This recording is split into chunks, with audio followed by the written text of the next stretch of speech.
It's been said a million times how out of touch Nintendo is with the world around them, and it should be said a million more times because it is laughable how archaic and primitive and disconnected from reality Nintendo is.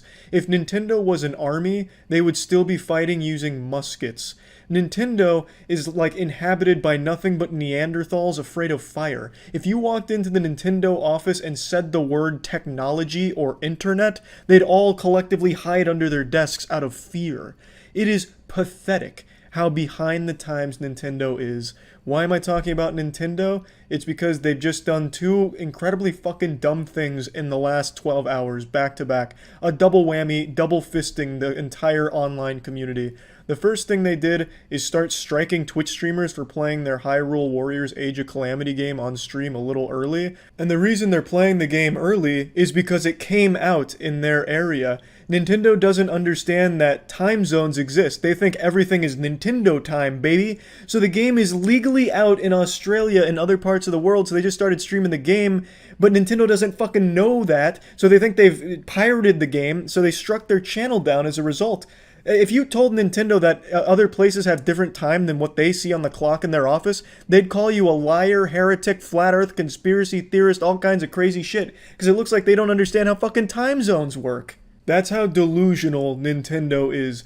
Nintendo is to gaming what the workers at Disney World are to the magic of imagination, locked in a fantasy world. They can't process reality or what the fuck is even going on in the world, it feels like. You need to look no further than the Nintendo Online service, the worst online functionality that you have to fucking pay a fee for. Whereas most things, like on PC and shit, you don't have to pay to play online. For Nintendo, you do, and you get the worst service. It's like a service you would find out of a dumpster 20 years ago. Like, it's terrible. It's fucking terrible. It makes me wonder how they even develop games in the first place with this archaic understanding of technology and the internet. Keep in mind, this is the company that used to strike YouTube videos and entire channels if you even played Mario Kart or had Mario soundtrack in your videos. That was only like 5 or 6 years ago. It wasn't even long ago. Nintendo probably still uses pigeon-carried mail as opposed to electronic mail because they're afraid of the email boogeyman.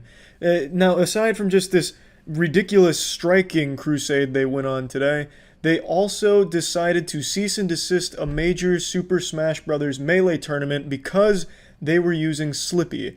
I'm not going to get too deep into what Slippy is, but in a nutshell, it allows Super Smash Bros. Melee to be played online via emulator with rollback netcode, and it is the best possible online experience you can find for Melee. And since the world is still experiencing a pandemic, they can't have Melee tournaments in person, obviously, so they were using Slippy, and Nintendo put their fingers up their ass and got real stinky about it, sent out a full cease and desist to shut it all down.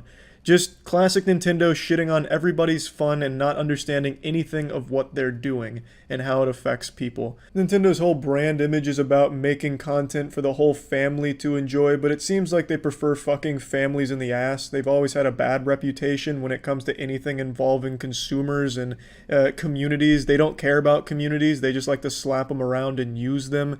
And now, of course, you have the 15-year-old certified Twitter lawyers weighing in on the legality of Nintendo stepping in and shutting this down. Well, it's well within Nintendo's rights to shut this down. I mean, it is their property, and it is an emulated version of their game. I think it's totally fine they shut it down. It's Nintendo, and I think that's okay. Well, asshole, I mean, we could debate the legality of emulators all night and day, but at the end of the day, this is a 20-year-old game. I don't think they're somehow missing out on sales by having people emulate and play it online. I don't think there's anyone out there scratching at their neck right now waiting for Christmas so they can finally get a GameCube in Super Smash Bros. Melee. I highly doubt that, but what could happen is some people tune into a massive Smash Bros. Melee tournament, see how much fun the game is, and then go out of their way to become a fan of Super Smash Bros., where they likely do buy Super Smash Bros. Ultimate for the Switch, you know? There's a lot of things that could happen in regards to getting new audience, a new player base from watching an old game being played that Nintendo isn't making any money on these days. I don't think Super Smash Bros. Melee is somehow a cash cow at Nintendo HQ. They likely forgot they even made the fucking game. So yes, you and I can plop by the fireplace with an open bathrobe and debate the legality and whether or not Nintendo is well within their rights to shut it down till the cows come home. But it doesn't matter. The fact remains that it's still a douchey thing to do. It's a nearly 20-year-old property. Why are they trying to enforce that intellectual property tooth and nail and dictate how people can enjoy that game from that many decades ago? It's not worth it. Just let people have their fucking fun. It's not a hard concept. Nintendo's supposed to be all about fun, right? Like, fun for the whole family, all this and that. So what is the point in being so nasty and heavy-handed on everything relating to their property? It's a worthless fight that they decide to take with the community that supports them. It's pathetic. They absolutely just slap around the people that really like their games. It's really sad shit. And Nintendo is just so out of touch with the world that it is laughable. And it's really upsetting that they continue to operate this way without any consequence. They will always seem to be supported by the general population of gamers, even though they have no respect for gamers or anything in that ballpark. They probably don't even know what a gamer is. I wouldn't be surprised if Nintendo's under the assumption that they're making pharmaceutical products or something. I really don't understand how the fuck they even make games with this basic level of understanding of the internet. It blows my fucking mind. It really does. They are so incredibly out of touch. And there's a hashtag floating around for Melee right now, which is hashtag free Melee, hoping that Nintendo will see it and retract their decision to shut this big event down. Hopefully it works, but I can tell you right now, Nintendo doesn't know what Twitter is. Nintendo's Twitter account is run by one guy in their basement that they don't even pay. And he said, let's just make a Twitter account. And they said, fuck you, just do whatever, stay in that basement. They don't know what that is. They probably won't see it. Would love to be proven wrong. Hopefully Free Melee does something, but I just wanted to vent about Nintendo. That's about it. So yeah. I want to start by addressing the greasy elephant in the room. My hair is not wet from a shower. In fact, quite the opposite. Hygiene is a thing of the past in Tampa right now. This is just thick, caked-on layers of grease and filth. I look like a Madame Tussauds wax statue. But it's not by choice. I'm not choosing to revert to troglodyte instincts and just turn my room into some kind of 4chan masturbatorium cum dumpster where all of a sudden I just give up on showers or anything. It's because Tampa, in all of its baffling, stunning glory, found a way to blow up the water main yesterday or 2 days ago, however long it's been. It's been 2 days without a shower for me. Because a third party was doing work on the city and they found a way to just bust that fucking bad boy completely sky high and flood half the city.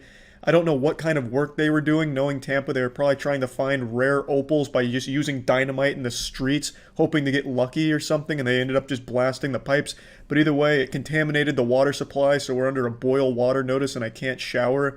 Rather, I don't want to shower. The city says the city will have you believe the water is safe to bathe in, just not consume. And now I'm going full conspiracy theory fucking Redditor here, and I'm starting to question the truthfulness of that kind of statement, because if the water's safe to bathe but not consume, how safe is it really? And I'm a hypochondriac already, so I just don't want to take the chance. Knowing Tampa, they're probably just dumping raw plutonium directly into the water supply. Like, I wouldn't be surprised if they just said, hey, this radioactive chemical power plant needs to be drained. Might as well just do it right into the water main here and just further contaminate the water supply. No one will notice. So I'm just, I'm not going down that path. I bought like a case of water bottles to try and bathe myself with after this video.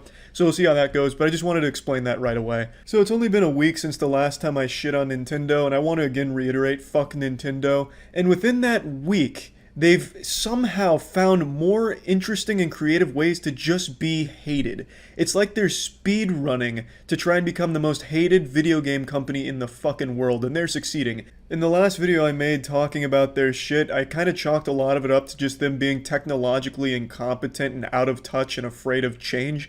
But after the last week or so, I genuinely just believe this company is evil. I really think that they just hate gamers or their audience that they try and cater to, and do anything they can and go out of their way to keep dropping their fucking butthole in the mouth of the people that buy their products. So I'm not going to go over the same stuff I talked about in the last video. If you want to see other things to hate Nintendo for, you can watch the last video I made.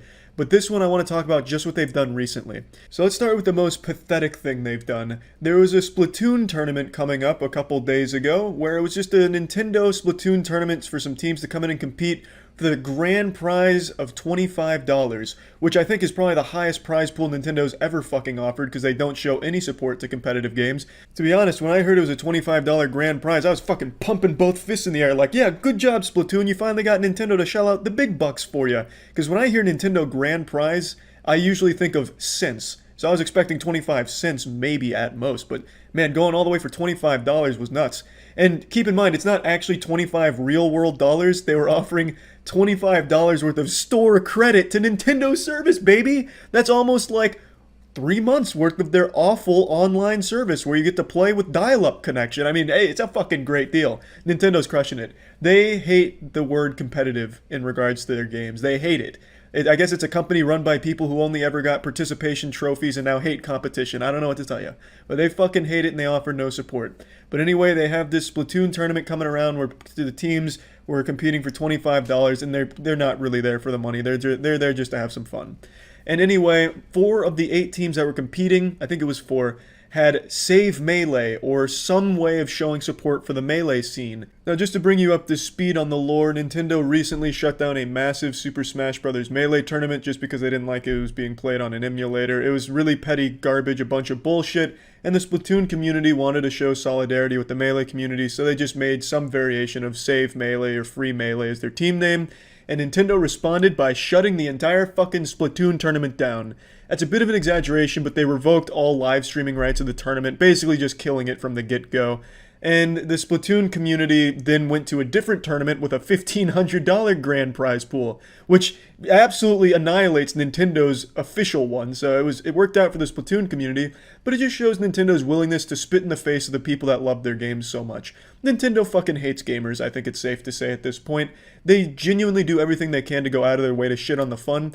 And also, even more laughably, one of the Splatoon Opens, the grand prize of $25 wasn't even awarded to the team that won it. Here's a tweet from the team that won. They never even got their $25 gift card. Nintendo is such a piece of shit. Nintendo is so unbelievably heinous in all of their decisions, and I genuinely think they do it maliciously. I don't think it's incompetence. I really think they just have a hatred for the people that buy their products. They can't even be bothered to squeak out a $25 gift card for a team that loves their game that much and competes in tournaments. Like, that's so fucking bad. But it doesn't stop there for Nintendo. Their appetite was ravenous and they weren't satiated yet. They were thirsty, and the only thing that would quench their thirst were more Nintendo fans' tears in their glass. So the next thing Nintendo did is they set their sights and put the crosshairs on one man, making custom Joy-Con controllers that were made to honor Etika. Etika was a YouTuber and a streamer and a huge fan of Nintendo IPs, and a man named Captain Alex was making Joy-Con controllers to honor him. And of course, Etika had the Joy-Con boys, so the controllers were outfitted with Joy-Con boys on the controller, and the money that was being made from those was going into charity. And of course, Nintendo, being the greedy, soulless corporation that it is, they sent a cease and desist, shutting down production. Nintendo and cease and desist go together like cereal and milk, peanut butter and jelly. They just fit together so nicely. It's used so often. Nintendo and cease and desist are pretty much synonymous at this point. Like, from now on, if you get a cease and desist, you can just call it getting Nintendo'd by this point. They cease and desist anybody. They would send a cease and desist letter to a 4-year-old that did a crayon drawing of Super Mario if it didn't properly represent their IP. To be honest, I'm surprised that Nintendo hasn't tried to sue everyone that wears a green shirt because they say it's related to Link from their IP, Legend of Zelda. They are truly shameless garbage corporation. They are the anti-fun video game developer. And I bet you're thinking, Charlie, well, that's gotta be it, right? And you'd be wrong. They have gone on a complete rampage in only like 5 or 6 days. Today, they shut down the soundtrack for Super Mario, Zelda, and Mario Kart Wii. You can no longer hear the soundtrack on YouTube. They've blocked all of it, or at least most of it, and they're going to continue to do so. It is now forbidden music, because it's Nintendo's music. There's a few more things I was reading about in regards to how they would strong-arm Twitch into not allowing certain things to be broadcast, but I feel like a lot of those aren't 100% confirmed, so I'm not going to touch on it, and I don't even need to. I think it's pretty clear Nintendo doesn't care for the people that buy their games. In fact, I go a step further and say that they genuinely fucking hate them. I don't think that's a stretch to say. I really don't. They have to go out of their way to find these things that they're shutting down and cease and desisting. They have to genuinely be scouting the entire internet to look for people to shit on. It's crazy.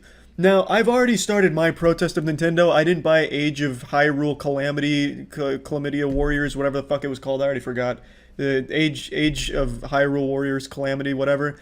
Because fuck Nintendo. I've never seen a company be so open with how much they don't like the communities that play their games. It's wild. They're not just out of touch. They're downright attacking the people that play their shit. If they're not playing it in the Nintendo sanctioned way, the Nintendo's gonna try and have your ass thrown in jail. It's a terrible company. It's horrible shit. Horrible, horrible shit, really. Fuck Nintendo. That's about it. See ya. I feel like there's no company that hates its own user base more than Nintendo. It feels like every decision they make outside of game development decisions is always so bafflingly evil for no reason. It feels like they go out of their way to spit in the face of the people that play their games.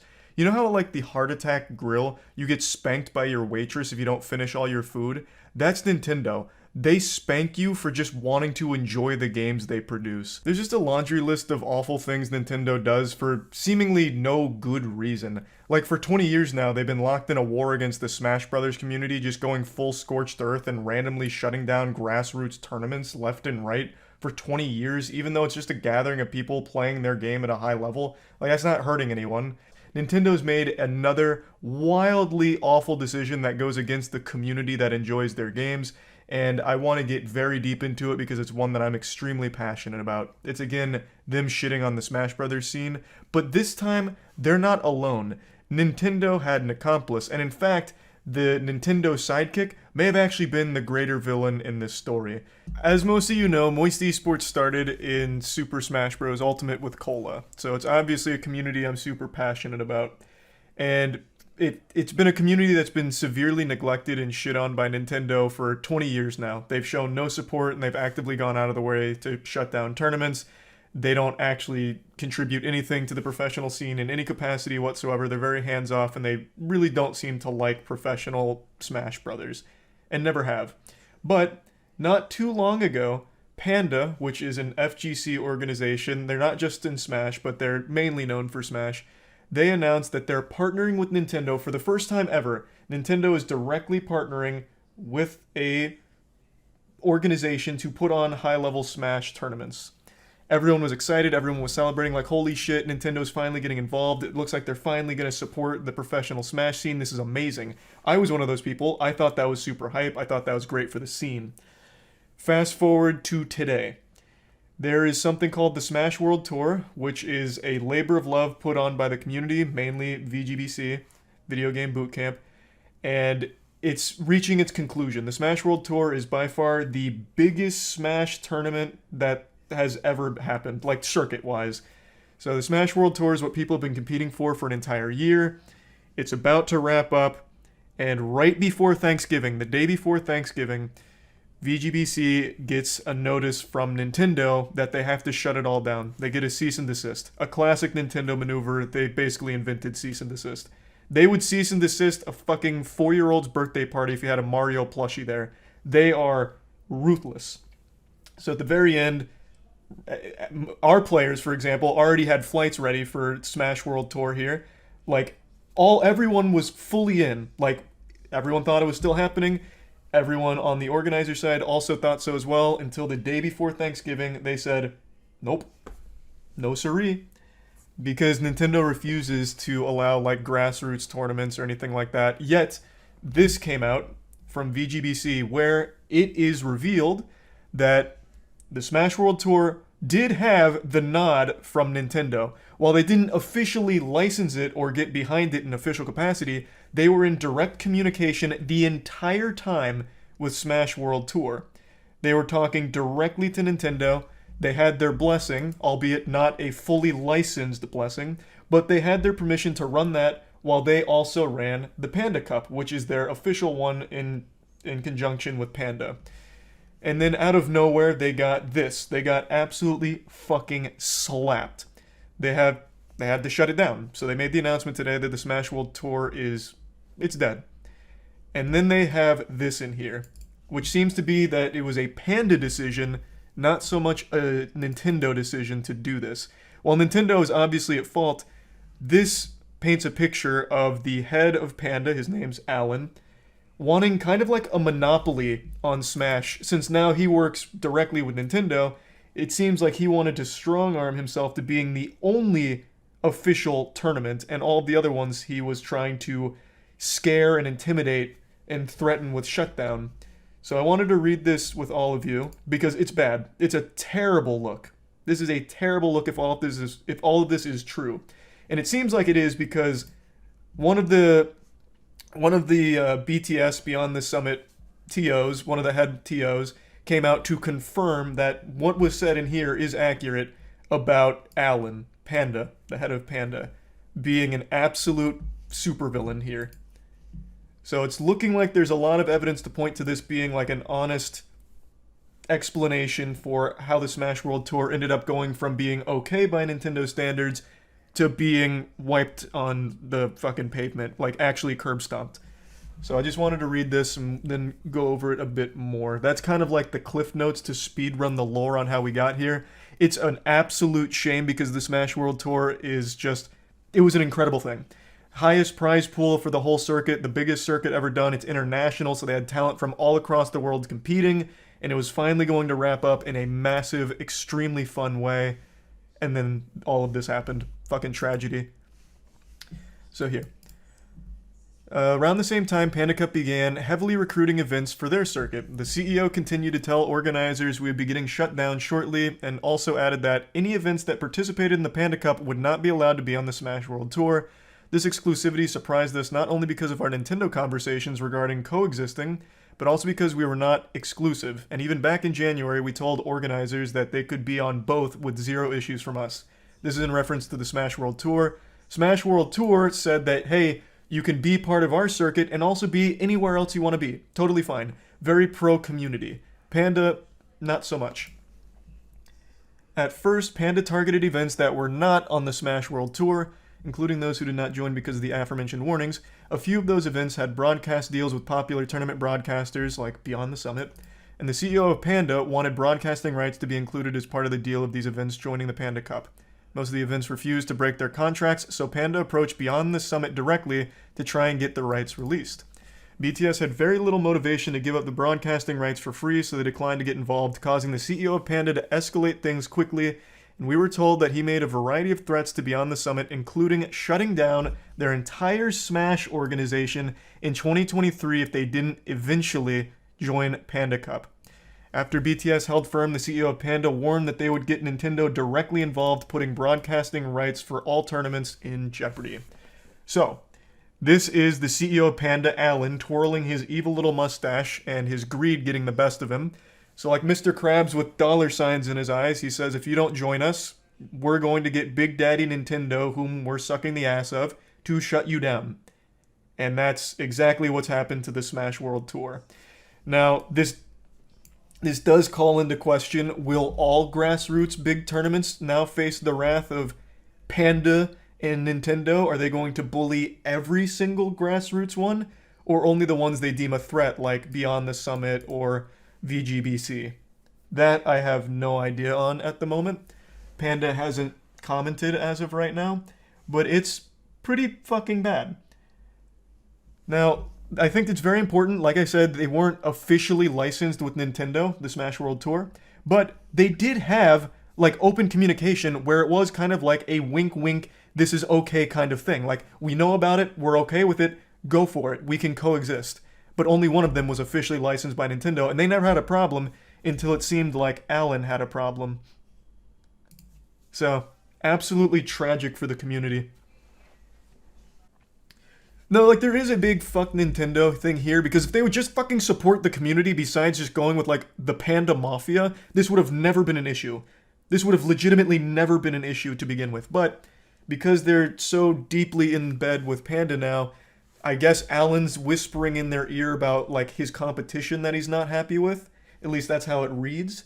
And he's made threats, which, again, have been confirmed over here, even outside of this document, This is a totally different organization. This is BTS that's confirming the same things that VGBC stated. So it seems like he just went on a bit of a rampage.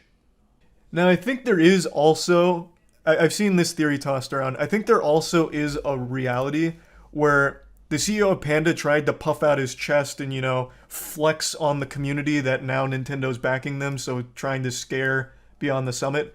But Nintendo never listened to him, didn't take him seriously, maybe viewed him as a clown. But he was so bad to work with that maybe Nintendo just got soured on the whole experience of being in the pro scene, that they're shutting everything down, and once they're done with the contract with Panda for their Panda Cup, maybe they never touch it again.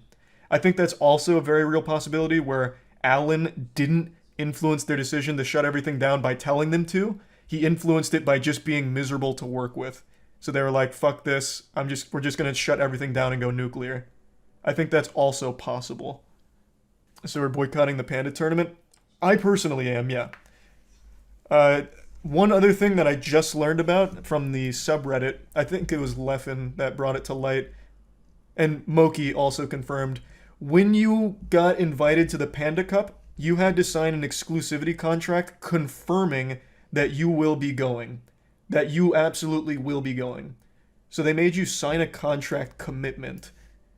Hate to say it, but players should find a new game in esports org to stop supporting the Nintendo. Yeah, I've seen that take as well. It's not even a bad take. Like, it is so hard to defend Smash at the pro scene, at like pro level, when Nintendo can just freely do this and openly does it pretty often.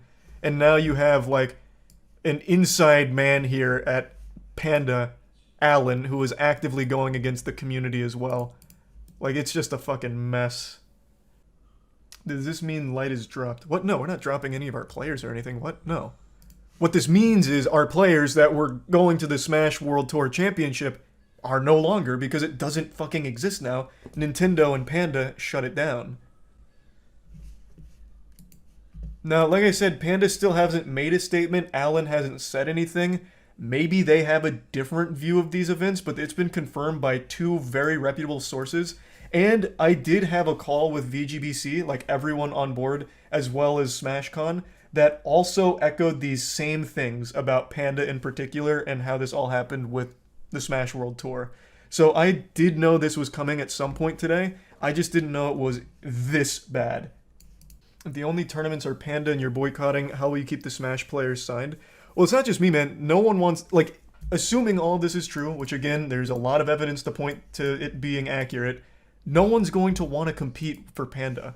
And like I said, since we still don't know if this means they're going to shut down all grassroots competition, it seems unlikely they would. There'll still be other tournaments, but there's not another tournament with the same level of competition that the Smash World Tour offered. So it's still a huge blow regardless. And since everyone already had their flights and everything booked, it's a massive fucking financial burden as well for players. Of course, Moist Esports paid for all that, so luckily that doesn't affect our players personally, but not every player in Smash is signed. In fact, most of them aren't. So they probably just lost a ton of money booking all of this and now having to cancel. So you just lost a ton of money. Yeah, well, that's esports in a nutshell. Like, that is what it is. I'm just more upset about our players not being able to compete at Smash World Tour. I don't feel we know the truth yet. Like I said, we still need to hear from Panda and Alan in particular, since it seems like it's mainly Alan. We still need to hear from them. I just don't see a world where somehow every other major org had the same experience here. With Alan in particular. I don't see how that could somehow be like a smear campaign, a lie. Like, none of that really checks out, especially because there was direct communication with Nintendo the entirety of the Smash World Tour until all of a sudden they decided to cancel it out of the blue, or cease and desist it out of the blue. Think I'm being dramatic? You might want to keep listening. Like I said, that's still uncertain, but it's not impossible. There is still no telling if all of grassroots organizations will be shut down by Nintendo going forward because of this whole Panda thing or not. We don't know. But it is possible. It is very possible. Because you've seen a video about 10 people getting really upset about the ice climbers, which I uploaded, and it's one of my most viewed videos. A classic video to be sure, but he's also neglecting to mention where you've also probably seen it with the Salty Smash moments. Salty Smash moments have like fucking 60 entries now, and they're all golden. I still think Smash Rage is some of the best in all of gaming. It's so huge. It's such a massive explosion, and it's always enjoyable. So not just the Ice Climber moments. Salty Smash moments in general, I think most people know. Now, Alan has been running Panda and also wanted this. Real quick, let's double check to see if Alan has said anything. Since, again, he is the one that's kind of named and shamed in the document. Let's see if he's come out with his side of the story, or if that's going to be a little bit longer in the oven, cooking that up. Still nothing. His most recent one is, Peach being a baller was my favorite. Talking about the Nintendo Direct Mario trailer. Any minute now, though, he might drop some heat. Canceled. Why? Well, their event is officially licensed by Nintendo. First time ever, now, by the way. On the surface, you might just think to yourself, well, okay, Nintendo licensed this one, but didn't license this one. It's Nintendo back at it again. They just don't understand the community, and they decided to go with one event, even though they should have gone with both. Now, it's not a shocker that Nintendo would cancel an event. It's happened many times in the past, usually to large public outcry that sometimes overturns their decision. But this is not as simple as... Wait, when has that ever happened? When they canceled Big House, there was a massive uproar, and I don't think they ever overturned that, did they? Wait, when has Nintendo ever overturned their decision in the history? Evo 2013 is the last time they overturned their decision. Almost 10 years ago? Holy shit. I'm just surprised it's ever happened even once.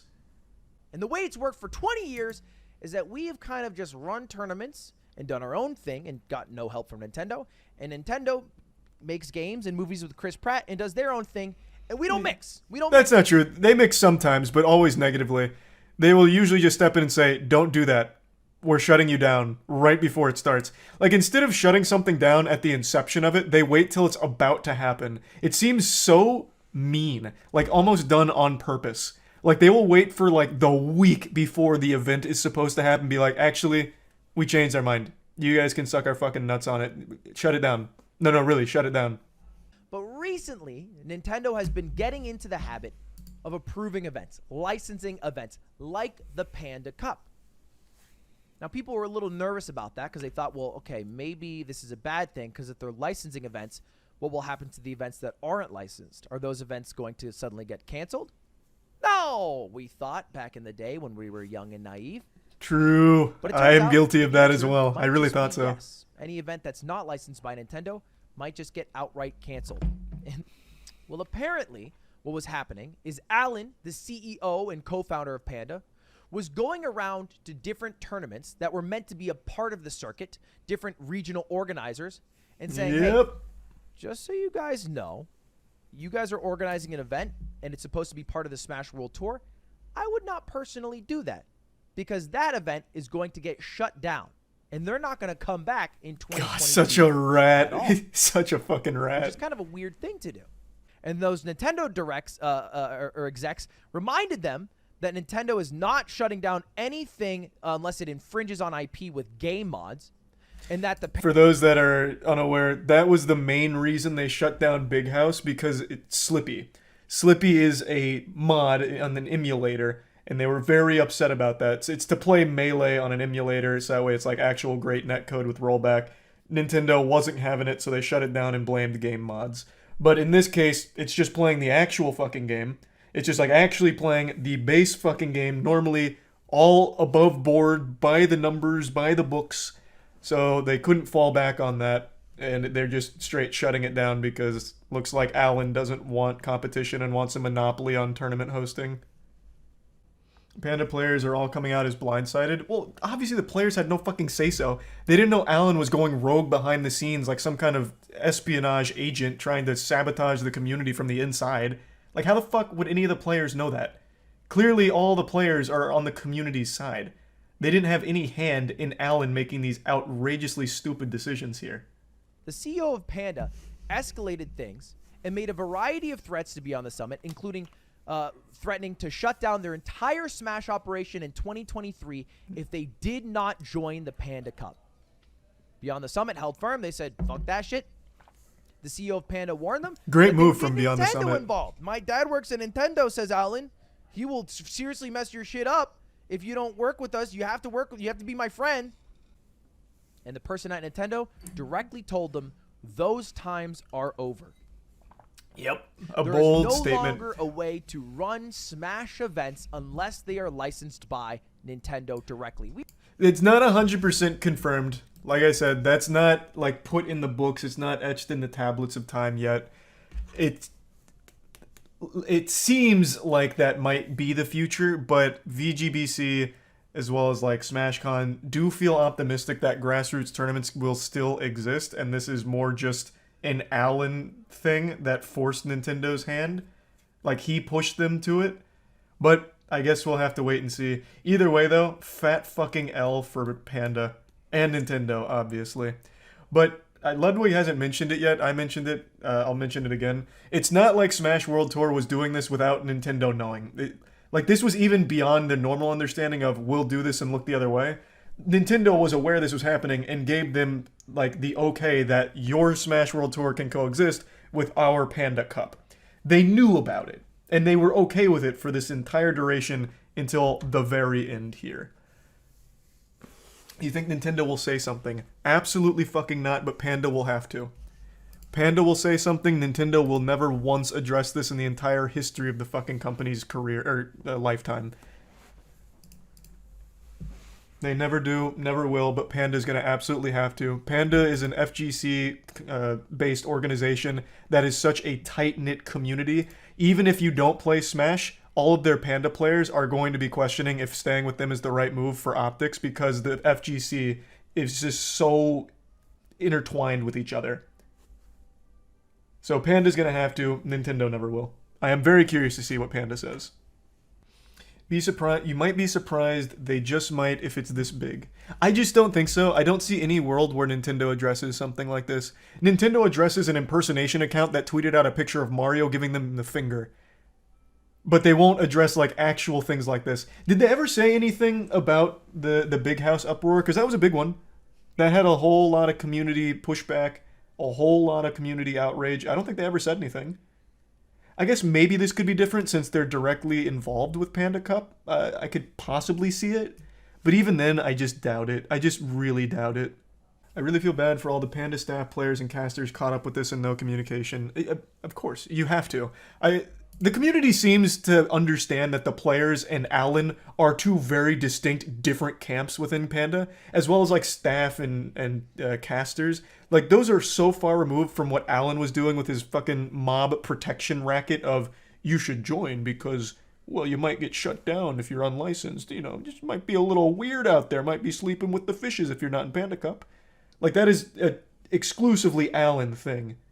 Because someone at Panda, aka Alan, was strong-arming a connection he had Nintendo to shut down any event that was not his own. For what it's worth, the idea of having one true circuit in and of itself isn't a bad thing. If it's backed by Nintendo, that's not a bad thing. What's bad is the fact that he is actively going out and intimidating all the grassroots ones and actually like shutting them down. That's the problem. Like, having a fully sanctioned, like, authentic circuit is a cool thing. Like, the one true Nintendo-backed cup that means the most. That's a cool thing. But you don't need to go and just start, like, fucking beef stewing all of the grassroots ones that built the community in the first place. Am I going to be able to run a Smash event in the future? Every single Smash... Should this be the case where the times are truly behind us, where Nintendo will not allow grassroots to happen... Yeah, Lud would never be able to run another, like, Lud Invitational, which is a fucking shame, because that was a great event. That would be the future of it. You might have locals, I think locals would still exist, but anything with viewership, Nintendo would probably shut down. Event I have run has... If Smash does that, I think the Smash esports scene goes away. Yeah. I think it would absolutely vanish. I don't see how it would survive. If all the grassroots majors and everything get shut down and only Panda Cup is left, no one's going to want to watch it because of this, and none of the players are going to want to play in it because of this. Like, it really would probably ruin the whole scene. Does that just hand the player base to Multiversus? I don't know where they'd go. There's nothing direct, like a direct successor or anything to Smash. There's other games that are similar, like you have Multiversus, you have Brawlhalla, Rivals of Aether, but none of those are like Smash. They're not one-to-one. I don't know where they'd go. that the people who are running the Smash events aren't exactly rich. In fact, the only way to get rich is to leave the Smash scene. Something I've always known. That is so So fucking there's been true. a few people who have spoken out. Yeah, that is so. In esports, it is well known amongst most of the orgs that going into the FGC is just like financial hemorrhaging. You don't make any returns in the FGC for the most part, save for some like very rare cases of like actual superstars that become like a bit transcendent of the FGC. But as a whole, that is a community of pros that don't actually make the orgs any money. So when you see an org in there, I always have respect because it's like, okay, they're there because someone in that pipeline likes that game, likes that community, likes that space. Because they're not making shit off it. They're not making anything off it. FGC means fighting game community, yeah. Fighting game community is FGC. I am curious though. Where do you make that hoopla? In 2013, Twitter wasn't nearly as big. So where did that outrage reach? How did Nintendo see it? Because they don't really see Twitter or anything. They ignore like everything on Twitter. A great example of that is Pokemon Scarlet Violet. All of the bugs, glitches, and everything. Nintendo has never publicly acknowledged how broken that game is, like in the state that it's in, like with the performance problems and everything. But they are issuing refunds because they know it, but they're not addressing it. So where do you get their attention to make them actually address it? Does it have to be Twitter, or do they have like something else? I really don't know. And in 2013, I don't think it was Twitter. It had to be like Facebook or something. It had to have just gone like crazy on Facebook. Got to be actual news outlets. Yeah, but I don't think, especially not in 2013. I highly doubt fucking New York Times or Wall Street Journal was writing about Smash Brothers at EVO. So I don't think it was actual news outlets. It was a breast cancer charity, and we donated $100K in total. So was it the amount of money the Smash community was able to raise to get like the attention of Nintendo? Is that what it was? Not so much the like outrage, just more so here's how passionate we are and here's what we're doing to show it that got their attention. You talk like 2013 was the Stone Ages. It was super different. Like it really was. 2013 internet was a completely different landscape than what it currently is, and it's not even close. Because like I said, I don't feel Nintendo actually looks at anything that's on Twitter or anything about their brand anywhere. Like, I don't know how you'd even get their attention. You'd need Alan. You need Alan to have a change of heart and be like, guys, I fucked up. Hey, this is on me. This was a stupid decision. I fucked up. Can you please let Smash World Tour happen again? This was fucking dumb, and I may have just sank my whole company. Just toss me a goddamn bone, please. Like, you'd need someone on, like, the actual inside of Nintendo here to try and, like, lobby for it. Need the Phantom Thieves, bro. True. Without Smash, there would be no Moist Esports. Full stop. It is a community I'm very passionate about, so I also hope we can salvage this situation. What about Rocket League? No, I'm saying like if Smash didn't exist, like the Smash Pro scene didn't exist as the grassroots organizations it's always been, there would have been no Moist Esports. I'm not saying like if this all goes through, I'm shutting down Moist Esports. I'm saying it wouldn't exist had this decision been made like 2 years ago. Yeah, fucking awful situation though, man. I really, really hope there's some kind of positive conclusion to this. I just don't even know what that would look like here because I have no faith in Nintendo themselves. I don't know Alan well enough to know if he'll do anything positive here. I really can't imagine what he'll say, but I very much would like to see the Panda side come forward with this situation. It's insane that people just want to play the game. I know. I don't get the war that Nintendo wages on grassroots orgs. Like, you don't make money in the Smash scene. They're not even profiting off your IP. They're doing it because they love the fucking game. The whole pro space is net loss across the board, except for like your top tier pro players who make like a big salary or have like external brand deals. But like they're not like these tournaments aren't like stealing your IP and profiting from your fucking tournaments they run. They just lose money on it. It's just such a weird war, and it gets people talking about like Smash Ultimate, like that they still sell Smash Ultimate for $60. I just got it for Tiana for Black Friday, and the deal that they were doing for Black Friday on Smash Ultimate was $9 off, so $51. Like they're still selling it at almost full price, and having these tournaments puts it in people's minds and like, oh fuck, like this is cool. Melee is 20 years old now. Like there's just no reason they should even be bothering to like try and enforce that because it's a 20-year-old game. Just let people play it how they want. It's not like Nintendo's making tons of money off fucking Smash Melee. Makes no sense. And Ultimate, like, it's only good for them. They are not making money from running these fucking tournaments off the back of your IP. Nintendo doesn't like adults playing their games. I know, isn't that crazy? I don't even know if it's necessarily adults playing their games. They just don't like their games to be competitive. Like, that's not a secret. They openly say they don't really like that their games are competitive. They just want to be fun party games, which they are, but they also do have a layer of depth that makes them fun competitively. Like, I don't know why you can't just have your cake and eat it too. Okay, while I was tinkling, I saw something very interesting on Twitter. And this time it wasn't just more OnlyFans promotions. Check this shit out.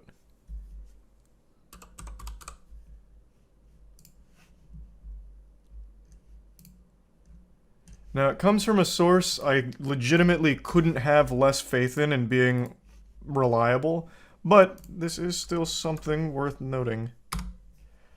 So, according to Kotaku, they said after giving the same deep consideration we apply to any potential partner, this is a spokesperson for Nintendo, which I don't think that exists to begin with, but I digress.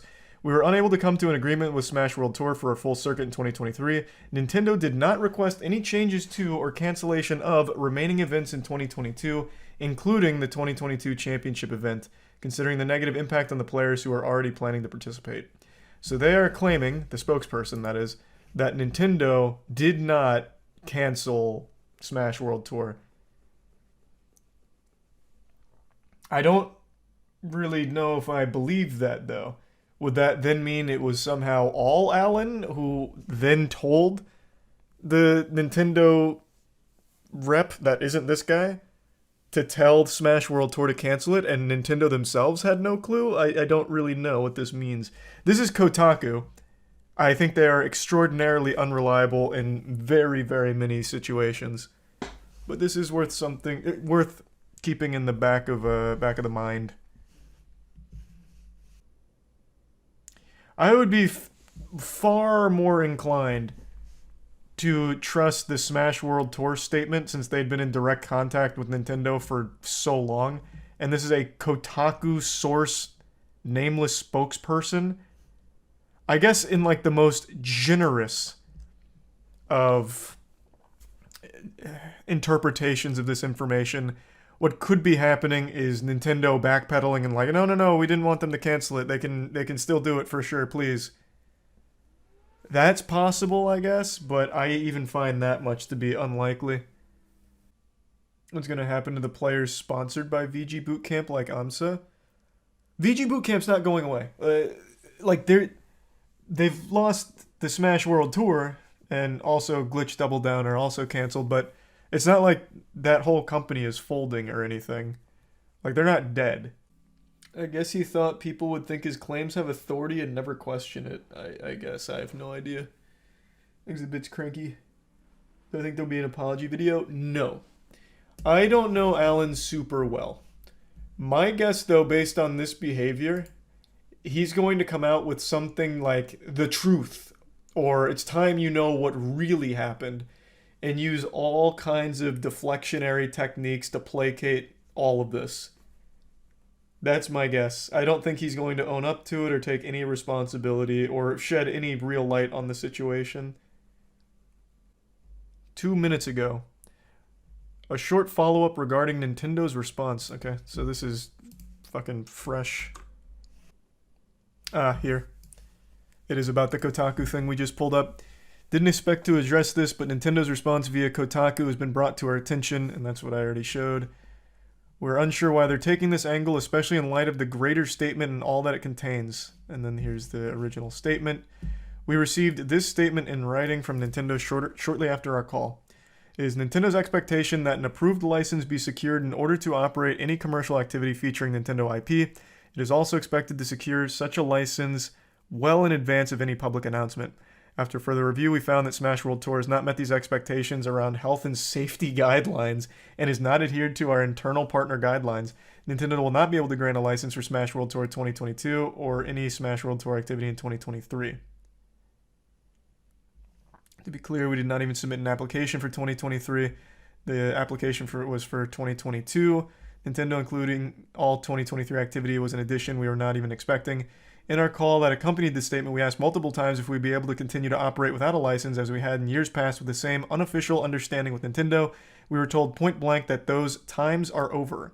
They followed up the call with their statement in writing, again confirming the 2022 championship and 2023 activity were in the exact same boat. I trust that far more than the Kotaku source. If they want to take this stance, though, then how about Nintendo tomorrow come out and say, actually, there was a misunderstanding. Smash World Tour Championships should continue as planned.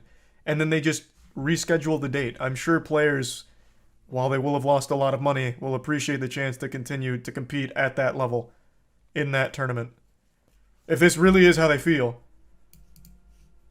But this, I think, is absolute nonsense, considering this is what Nintendo's actual stance was during their conversation. Do you think it's them backtracking after the pushback? No, I think this is just blatantly lying. Like, I think whoever they talk to here has no fucking clue what they're talking about. I don't know who Kotaku got in contact with, but I don't trust the source at all. Imagine this kind of drama happened in a League or Counter-Strike tournament. Oh my god, the community would lose their shit. If it happened in Counter-Strike in particular, Counter-Strike has like a tournament every hour. If all of a sudden Valve's like, actually, we're going to step in, but we're only doing one major a year. So all the other ones, get that shit out of here. We're gonna do the one Valve major a year, and all of the other ones, illegal. That'd be the end. That'd just be the end. Smash World Tour, unjustly shut down, an absolute sin and affront to God. It was a very awful thing that happened recently. The Smash World Tour, the biggest circuit the professional Smash Brothers scene has ever seen, biggest prize pool, and it was supposed to happen in a couple weeks, but the night before Thanksgiving, the tournament organizers got an email from Nintendo that basically implied it needs to be shut down. Now they came out with their statement, and it also implicated an organization named Panda as being an accomplice to Nintendo. In fact, perhaps even the main big bad raid boss behind the scenes that had a history over the last year of them working with Nintendo of trying to strong-arm other tournaments into joining the Panda Cup circuit, which was a competing circuit. And the CEO of Panda, his name is Alan, he made these threats to other organizations when they wouldn't join him, saying, it'd be a real shame if this got shut down, if Nintendo had to get involved with your unlicensed event. You sure you don't want to join Panda? You positive? It's safe over here. Suckle on our bosom. We'll keep you safe. And he'd just make these threats. So, when Smash World Tour got the bad news, they blew the lid on Panda, specifically Alan's behavior. Not really Panda as a whole, it was focused on Alan. It's been 2 days since that bombshell, and now we finally have a statement from Nintendo and a statement from Panda. And they're both so fucking weak. They are pathetic. They're pitiful. Very wimpy stuff. They basically keep saying that what they did is they didn't accept their license. They said that they didn't meet the criteria for their health and safety regulations, which is so weird. Like the health and safety rules they were saying Smash World Tour didn't meet, so they couldn't grant a license for. And I have to wonder what that means. Like, what are the health and safety things? Like, they provide a venue, they provide everything a human being needs to survive, except, like, bulletproof vests, I guess, just in case things get rowdy. Like, I don't know what they expect. It's not like Panda Cup does anything special in that regard. So it seems like a bunch of fucking nonsense.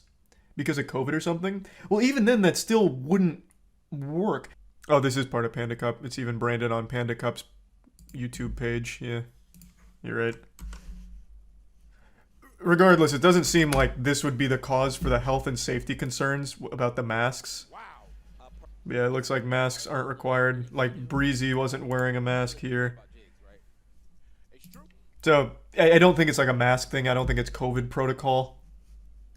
It just seems like they looked for any excuse imaginable to slap Smash World Tour down or not give them the license. But yeah, they basically... So they tried to like wipe their hands of it and say, no, we're pretty innocent here. We didn't grant them a license, but we said they could still run their tournament. Which is a little misleading because since Smash World Tour was directly communicating with Nintendo, the statement was the days of unlicensed events is over. That time is over or something. That time is gone. I can't remember the exact quote. And also, this is the biggest load of dog shit I've seen all day. Nintendo cares about Super Smash Bros. Fans and its community very much. We hope to continue to hear their passionate feedback. That was so baloney that my voice cracked even reading it. My vocal folds couldn't even get through that sentence without some kind of hiccup in there. Absolute nonsense. What a load of dirty barnacles. Nobody cares less about the Smash Brothers scene than Nintendo. The amount of times they'll pull their pants down just to drop their ass on it last minute to shut things down is baffling. And there's a statement coming on the back of them shutting down the biggest one right before it happened.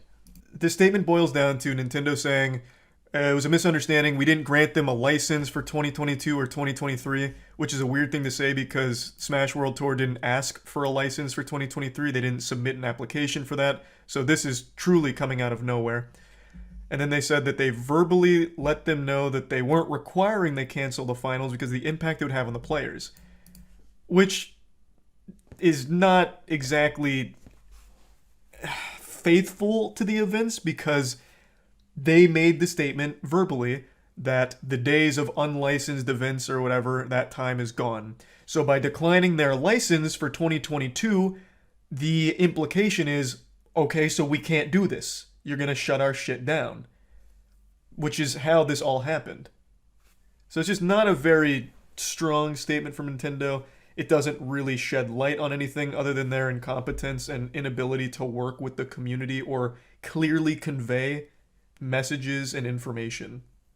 I'd like to briefly explain this a bit deeper. So, Smash World Tour throughout the circuit was in direct communication with Nintendo and had their unofficial blessing to continue. It wasn't an official license or a partnership like that, but they had like the nod of approval to continue without intervention.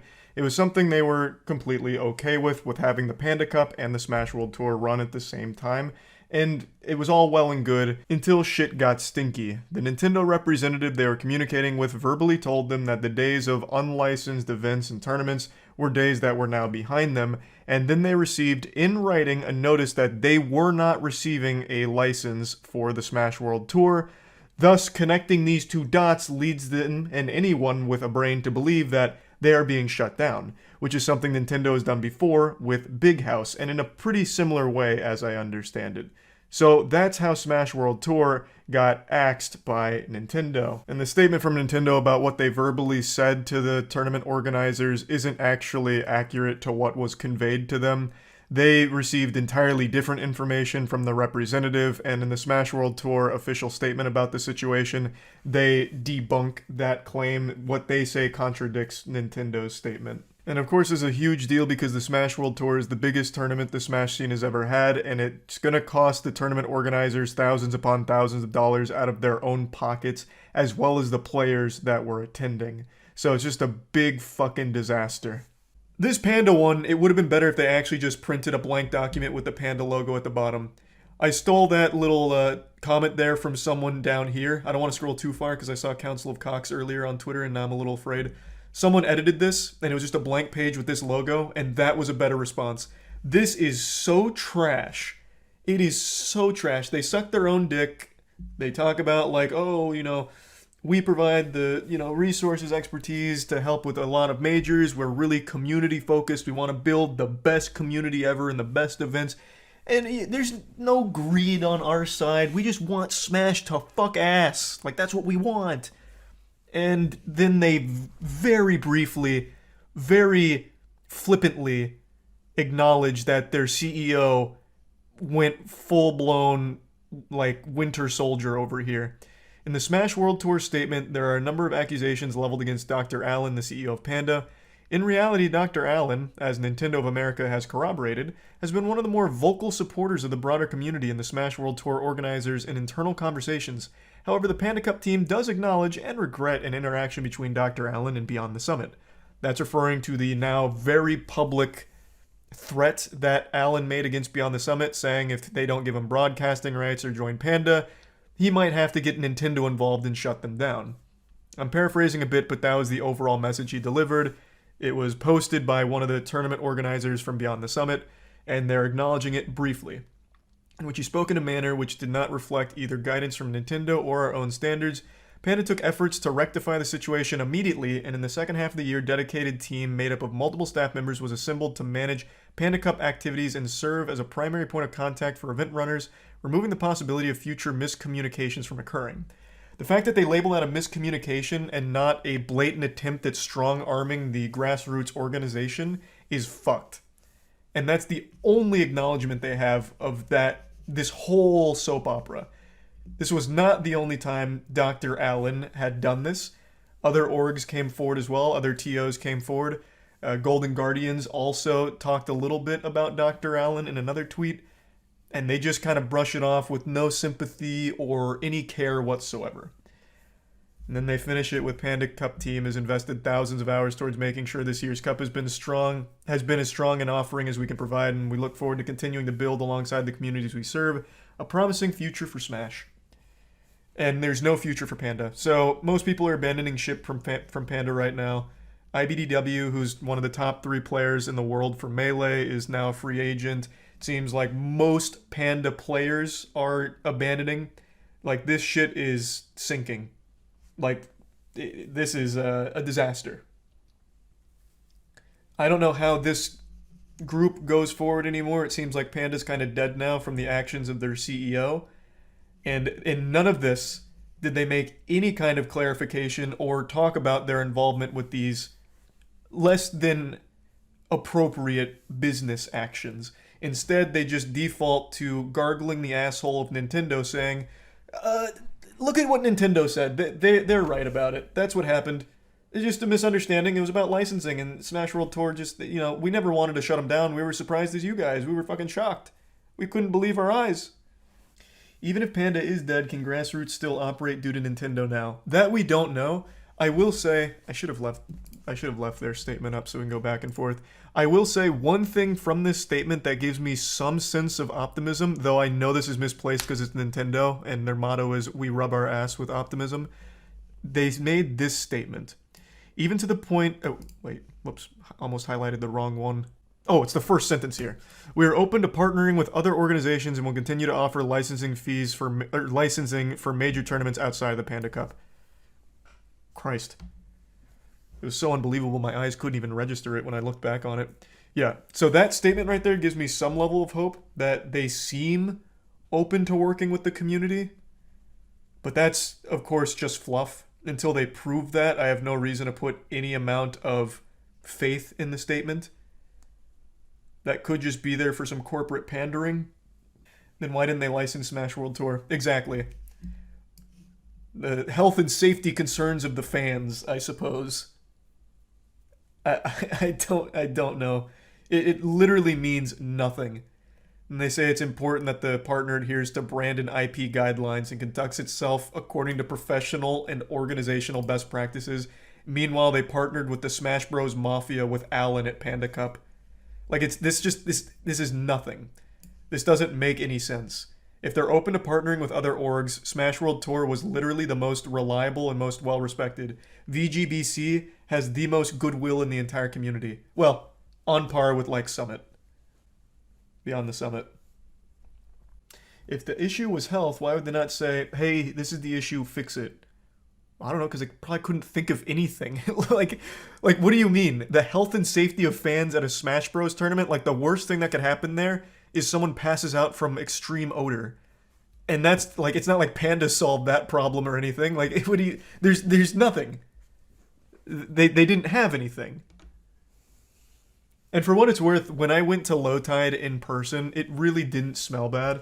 In fact, I was probably the smelliest person there because I hadn't showered in the last 24 hours and was about to go on a 20-hour road trip and had already spent 4 hours in a car. I was probably like the Methodist that blew through.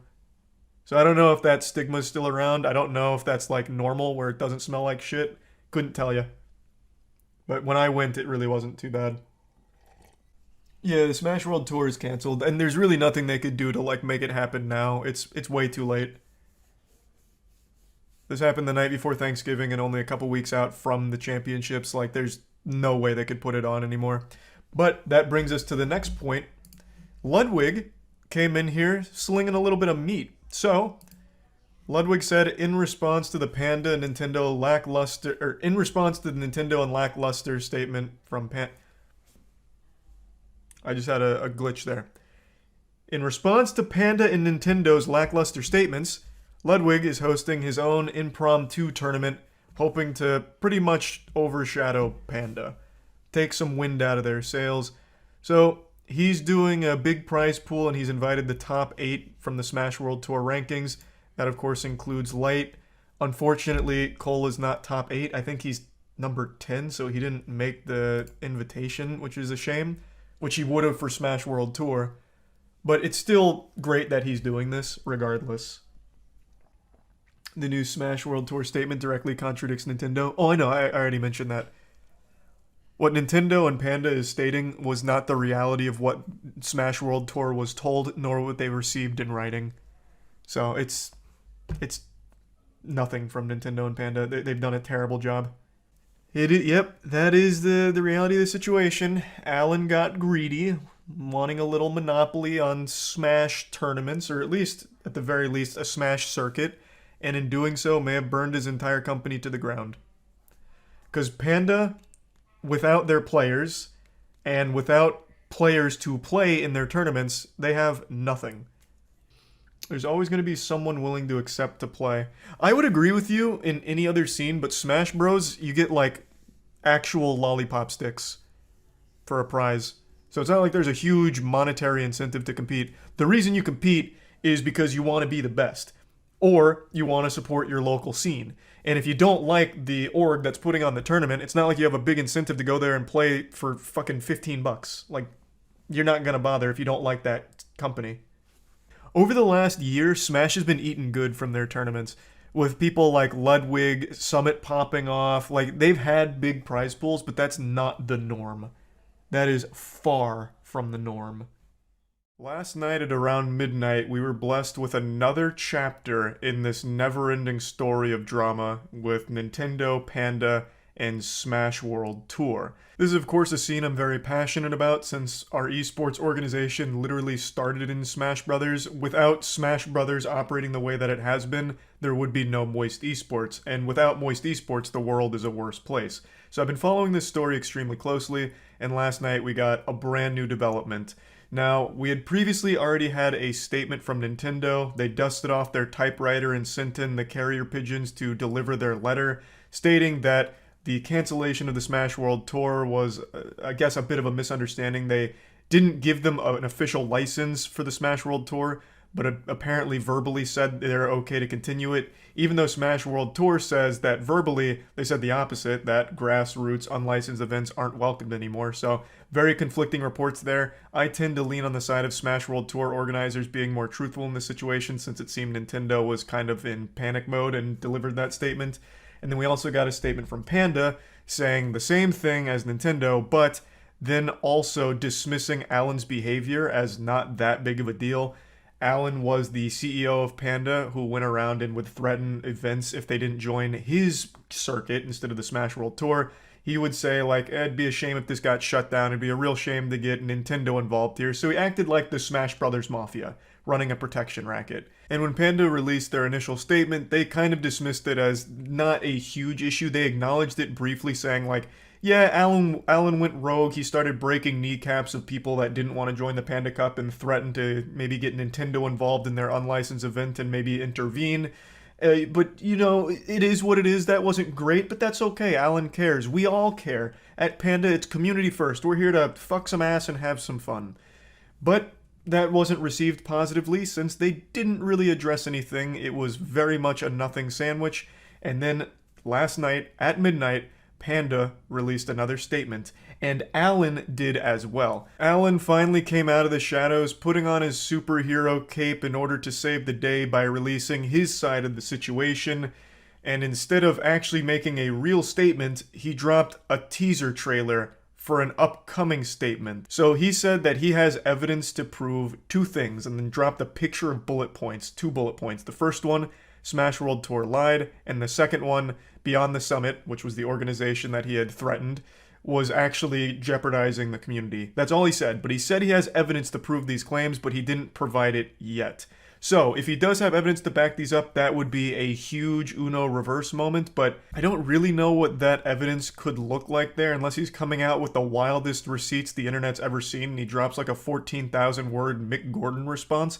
But again, I don't know what his proof could even look like, unless he has fairy godparents that could just poof some magic shit into existence, because a lot of the claims have been confirmed by multiple sources.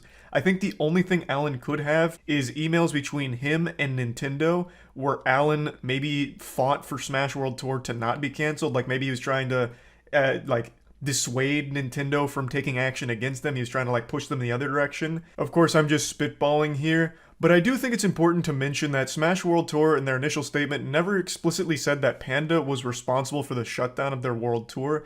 They just pointed out the bad behavior from Alan that messied the water and made it extremely difficult for the Smash World Tour to actually function properly with their communications with Nintendo, and made it a less than optimal environment for this circuit to exist in, with how everything was being handled by Alan and Panda. So overall, that section in the Smash World Tour statement that focused on Panda was mainly just shining a light on a history of bad behavior from Alan, and how he would leverage that relationship he had with Nintendo against other organizers, like with the threats he had made. So it was just talking about the negative implications from his behavior and how it affected that whole community of tournament organizers and made that whole scene worse behind the scenes.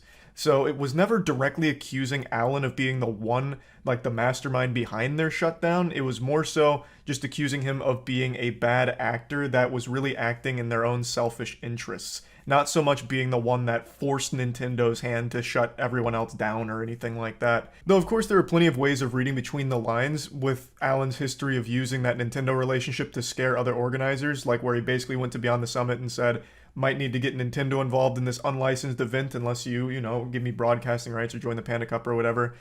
You could then say that there was a very real chance that Alan did that again to the Smash World Tour, which eventually led to its shutdown.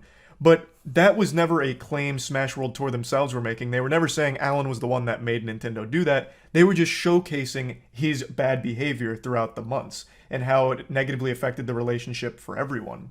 So I guess, and this is again just speculating, Alan could come forward with that evidence saying no, I never made Nintendo shut Smash World Tour down. I never shut Smash World Tour down. That wasn't me. That's a lie. But again, that was not the claim Smash World Tour themselves were making against Alan. Of course, once again, I'm just throwing darts at a dartboard on what his evidence could look like, but I am extremely excited to see it when he chooses to provide it. I think it's extremely important that we all have a full look at the entire situation from all sides, so that evidence, I think, is extremely important for everyone to see. Hold on, we got some breaking news from the front lines here. Perfect timing. They tweeted this right at the end of that set. Panda's heard the concerns of the Smash community and is taking immediate action. Well, you're wrong. This is not immediate. This is now 4 or 5 days later. Alan is no longer CEO effective immediately. In the interim, Panda employees are working with outside advisors to form a temporary interim management committee to act as CEO to navigate this critical time. It is a critical time. Their company is burning. They've lost 80% of their talent. Literally 80% of their salaried players have left or expressed intentions to leave now. So the company would die should that happen. The identities of those in the IMC will not be made public at this time due to concerns over harassment and safety. Fair. The IMC's immediate priorities are work with any team member that desires to resign, including release from any contractual obligations. Good. Support those who feel displaced through these events to find a home, either with Panda or another org. Solid. We call on the community to treat those affected by these events with grace, understanding, and call out and report any attempts of doxing harassment. Additionally, due to security concerns for our staff and contractors, the Panda Cup finale is postponed. Yeah, everyone that was going left. They all went to main stage instead or just outright canceled, so that's probably a good call. because it would have been so fucking pathetic to actually watch that broadcast with empty seats and no players. Would have been going to like my 16th birthday party. The IMC will work to ensure or issue refunds to all those who registered, and Panda is committed to demonstrating our dedication to the community and everyone who shares our passion. Panda is committed to doing our part to move the competitive Smash community above and beyond the current situation, starting with an eternal restructure and re-education. That word is always so dystopian, a re-education. It makes it sound like they're going to lobotomize all the employees. To our values as members of this community. Had this been their initial statement, I would have believed them more. If they did this first, I don't think they would have lost 80% of their players. Their first statement was like, hey, yeah, Alan went rogue, and man, that was silly, wasn't it? But that's okay. Hey, Panda Cup's gonna fucking eat ass. It's gonna go great. Gonna get out there and really steam ham. Like, just downplaying the severity of everything and just being really dismissive. That was a terrible response. This should have been their first one. This one's better. Action. Alan's no longer CEO. Okay, makes sense. He literally did his best to bury this company. Oh, a rededication. Oh my god. Oh, I thought that said re-education. A rededication. That's a seldomly used word. I thought it was going to be about employee training or something. Like, remind them why we're in here and, like, why we're in the community. I haven't seen rededication since, fuck, probably ever.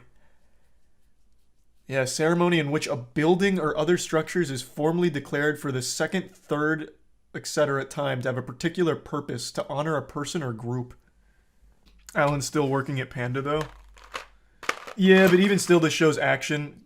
Forcing him to step down takes away his power to intimidate other orgs, so he can no longer make those threats about shutting down. This just feels like a big panic response, and it's still not like the best action. Whoops. It's still not like the best action they're taking. Like, it is a step in the right direction, but I don't know how they could ever prove they care about the community going forward after what happened. Like, I don't know how they could ever earn that trust back. So I still don't really see a future for Panda events. Now, maybe they'll be able to earn enough trust back to prevent the other 20% of their players from leaving. That I can't really say. That's a personal decision, and I wouldn't hold it against them if they choose to stay with Panda. Because again, in the fighting game community, money is hard to come by. Prize pools for fighting games are actual nothing burgers. You get like cigarettes. You get like a pack of cigarettes, like chat said. So you're not making money in the fighting game community unless you're sponsored. You're just losing money. So anyone that chooses to stay with them, I totally understand. I think the damage has already been done, and I don't really think there's a way of healing it. You can't put the toothpaste back in the tube, right? You know, as they say. The genie's not going back in the bottle. Had that just been their first response, I think they probably could have saved their company. Who knows? Maybe they still can. Don't think there's a way to save it after the double down. That's what I said. Their first response, I think, was what actually buried them. Had they come out with this more hard-lined approach, I do think they would have had a much better chance. I like I said, I still think it's probably too little too late. I don't know how you really earn back the community's trust after this shit. I really don't know how. I haven't read this yet, so this is going to be breaking for all of us.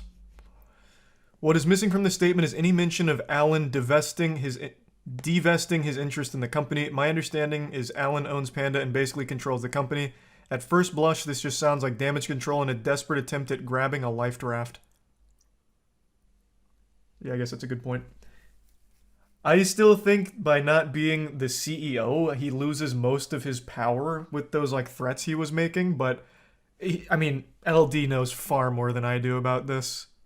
Now, for those that don't know, LD is with Beyond the Summit. He was one of the people that was directly threatened by Alan. Alan, you know, threatened after not receiving broadcasting rights or BTS joining the Panda Cup, threatened to, like, he slyly said Nintendo might have to shut this unlicensed event down. Be a real shame if this just came collapsing down. Like the, you know, really getting super villainy with it. So LD would know far more than I would here. Smash World Tour lied, and Beyond the Summit leadership put the community in jeopardy. That is perhaps one of the douchiest things I have seen. My statement with evidence is coming. Why wouldn't you wait till you had evidence instead of this Twitter, this like Tumblr attitude post? So he doesn't even deny threatening them, by the way. He's going to try and justify why he threatened them, saying that their leadership would have jeopardized the community. So I tried to be this saint to extend my bosom for them to suckle in safety. I was doing this for the community. If we let BTS leadership run rampant, the community would have died. At least that's the impression I get. Watch where you're scrolling. Mario is showing his ass in the reply section. Oh, is it Mario Goatsy? I am very excited to see what evidence he has for Smash World Tour lying. Considering they have the statements in writing from Nintendo, and multiple orgs have confirmed Alan having repeated behavior about making those threats. I'm very curious to see. Maybe he has some wild receipts. Maybe. But he should have waited to post those instead of this. Anything but this. Who had a worse response to backlash, Alan or Helena Taylor? I just can't really consider this Alan's response. Helena Taylor tried to, weasel her way out of that situation. Alan's he did 2 bullet points saying, it's a lie, and the other people are bad leaders. I'm just gonna get this out of the way right now. My voice sounds like a chain smoker who swallowed a bag of rocks, and there's not much I can do about it. But there's something I really want to talk about today. Nobody hates Nintendo fans more than Nintendo themselves. Every year, sometimes multiple times a year, Nintendo will lash out and just attack YouTubers who make videos about their games, like the biggest fans. And if they're not attacking YouTubers, they're attacking grassroots tournaments. It's foul. Nintendo has some kind of grudge against people that like their products. They view them as enemies, like terrorists. How dare you enjoy our products this much that you're willing to make content or have tournaments around them? We're putting the kibosh on it. And that's exactly what they've done again to a massive YouTuber named Penguinz0. Oh my god. What the fuck? Nintendo even sent an assassin after me with Io here with that jump scare. Jesus. That was terrifying. It's good to see you though, Io. You heard me talking about Nintendo and just wanted to come in and chime in on how shitty they are. I respect it. Yesterday, Penguinz0 posted this video where he talked about how Nintendo is not only taking down a ton of his content, mainly Breath of the Wild, but also striking his channel for it. For those that don't know, there's a couple different levels of severity here, a couple different DEFCONs you can go through on YouTube, where one of them is a video gets claimed by someone, which means they then take all of the AdSense. Another level is they block it and take it down, but you don't get a strike, you just no longer have the video up. And then the third most extreme level, this is when the air raid sirens are sounding, going nuclear, striking a channel, which takes down the video and issues a strike to the channel, which is debilitating. And if you get 3 strikes, you lose your whole channel, it just fucking vanishes. And this is usually supposed to be reserved for the most egregious of offenses, just severe violations of the rules, like you're trying to punish Dirty Dan for getting a little crazy on the platform, then that's when the strikes were supposed to be used. It's because it's basically like capital punishment here on the platform. But Nintendo uses this willy-nilly. They're very loosey-goosey with issuing strikes. This is their first strategy. They don't reach out or try to play nice. They immediately just start rolling around in the pig pen and spitting and shitting on anyone who's covered their content, it seems. They throw out more strikes than a professional bowler, and that's exactly what they've done to Penguinz0. They've issued 2 strikes on his channel. I'm going to play portions of his video here where he talks about it more in detail, but it's so fucked up. Nintendo is such a scummy company. I cover all of their L's because I love their products, but I hate their company. I think they're still learning what an email is. They don't know what video content even means. The internet is this mysterious boogeyman to them. They don't fucking get it. They're out of touch. They're delusional, and it shows. They do this so often, and they've done this for as long as the internet's been around. Even back during the dial-up era, I'm pretty sure Nintendo would have tried to lobby against the internet's creation in the first place. They view it as an evil tool used by the devil because it showcases their games. It makes me fucking angry, and they've done it once again. Listen to what I have to say and consider reversing the decision to claim these videos. I make videos playing games, sometimes in strange ways. But for today, it's important for you to know that on occasion, I modify the games I play and explore what happens when the game mechanics are a little different. I have never encouraged piracy of Nintendo's games. The mods that I've commissioned are not being sold, and all of the code is custom, meaning that they are free of Nintendo assets. Point Crow explains that the purpose of the video is to hopefully get Nintendo's attention to the issue and reverse their decision. Something Nintendo's never done in the entire fucking company's history, I'm pretty sure. I don't think they've ever listened to anyone ever, not even like their own kids. Like, there is no one Nintendo listens to, and I don't think they've ever walked back a decision ever. If they even loosely heard from the community, Nintendo Online wouldn't be such an embarrassing pile of dog shit that you have to pay for, which is still just an absolute war crime to even be charging for how bad that service is. But anyway, I'd love to be wrong here, and someone at Nintendo actually has internet access and watches this video and has a heart like, oh wow, yeah, maybe this was overkill. But I just don't see that happening, though I would, again, love to be pleasantly surprised. Point Crow lays out that he makes videos and does a lot of content on Nintendo games, and in some of that content he mods them. He modifies the games to be goofier, and the content is fire. So he needed to explain that when he modifies the games, he's not encouraging piracy, he's not stealing anything from Nintendo, it's all custom, and it is in line with their own content policy that they themselves published. On April 6th, 1 week ago, Nintendo decided to block all 4 videos that I put up on YouTube playing the multiplayer mod. I appealed their decision, as I'm very much in line with their content guideline policies. We'll go over that in a moment. Nintendo then escalated and issued a copyright strike against my YouTube channel. Not once, but twice. Rather than bundle the videos all into one copyright strike, Nintendo issued a copyright strike for one video, and then bundled the other 3 into another strike. That's deliberately evil. That's malicious. They could have bundled them all together for one strike, which would have still been an absolute load of fucking horseradish, but they decided to go even a step further to the dark side and divide them in order to issue multiple strikes. That's so fucked up, but a very classic Nintendo move. Just another huge L from this company. Deliberately putting my channel in danger, but not taking it down completely. I was able to get an email address for Nintendo and sent a message asking that we discuss what's going on and try to reach an amicable resolution that would make both parties happy.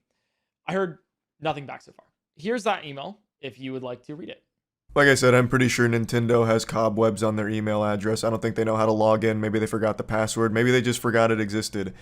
Point Crow does have a legal team giving him advice here, and I think he's handling it in all of the right ways, but Nintendo is just completely unresponsive to anything from anybody. Like, you could actually have fucking Joe Biden send them some kind of presidential message or whatever, and if it doesn't get there by carrier pigeon, they're not getting it regardless. Again, I've said this before, but you would have better luck reaching Nintendo if you wrote your message on a rock and threw it outside of your window right now. They'd stand a better chance of seeing that than anything else, like a fucking email or anything. They truly just don't give a shit. So the next day, Nintendo claimed 24 more of my videos from my channels. Most of them are modded content. A lot of them are Breath of the Wild. But not all of them are. This is key. They also claimed videos containing footage from Super Mario Odyssey, the Pokemon series, and Wii Sports Resort from my channel. The most surprising one, though, was a claim from one of my first videos back in 2019, marrying Sidon and a bookshelf to create Hyrule's first car. It's just a regular, vanilla gameplay video of Breath of the Wild. The belief I and many others had going into this video, seeing what he posted on Twitter, was that the reason they're striking these videos and taking down this Breath of the Wild content is because their upcoming game, Tears of the Kingdom, is right around the corner, and for some reason now they're going around fucking feeding knuckle sandwiches to anyone who's made Breath of the Wild videos, I guess, and they've always had a real thorn in their side about modding. That's just a rock in their shoe that makes them very upset that people mod their games in order to have more fun with them. They don't recognize that the people modding those games are literally their biggest fans and making a ton of content around it, which only helps spread the game further in a positive way. Point Crow's mods weren't malicious, he wasn't selling them or anything like that, and as you can see from what he just showed, it's not like they were only claiming modded videos. that video from 2019 is just vanilla gameplay. It's not fucking modded out the wazoo or anything. They just very much viewed him as some kind of like bad guy and started blasting him as hard as they could. They fucking claimed the vanilla gameplay video of Breath of the Wild. That is so far into degeneracy. It's nuts. And the cat's out of the bag here. It's clearly not Tears of the Kingdom motivated because they also hit other videos from him that were on completely different games. These takedowns aren't exclusive to my channel either. Over the course of the next couple days, Nintendo is taking down videos from other channels as well. Croton, another very prominent YouTuber, has had at least 10 live streams and 2 videos removed. Importantly, one of those videos is simply a challenge video, detailing how the game would be played if the player decided to explore Zelda with certain restrictions the player has imposed on themselves. These takedowns may have started with modded content, but they have spiraled into something else entirely. Yeah, they've spiraled into lunacy here. They're not just targeting modded content, though I don't think there's any real justification for what they've done, even if it was only modded content. Modded content isn't some affront to God for these companies. It is players modding your game and making content around it and just enjoying it even further. Now, maybe there are some mods that are bad news, but I promise you it's not the ones you're striking down from these YouTubers. It's just further wiping their own ass with their already awful reputation and staining it even further. But again, they don't care. Purchasing a Nintendo game honestly feels fucking horrible because you're buying something from a company that doesn't respect you and actually just fucking straight up hates you. It's like buying clothes from your high school bully. Like, damn, the clothes are fire.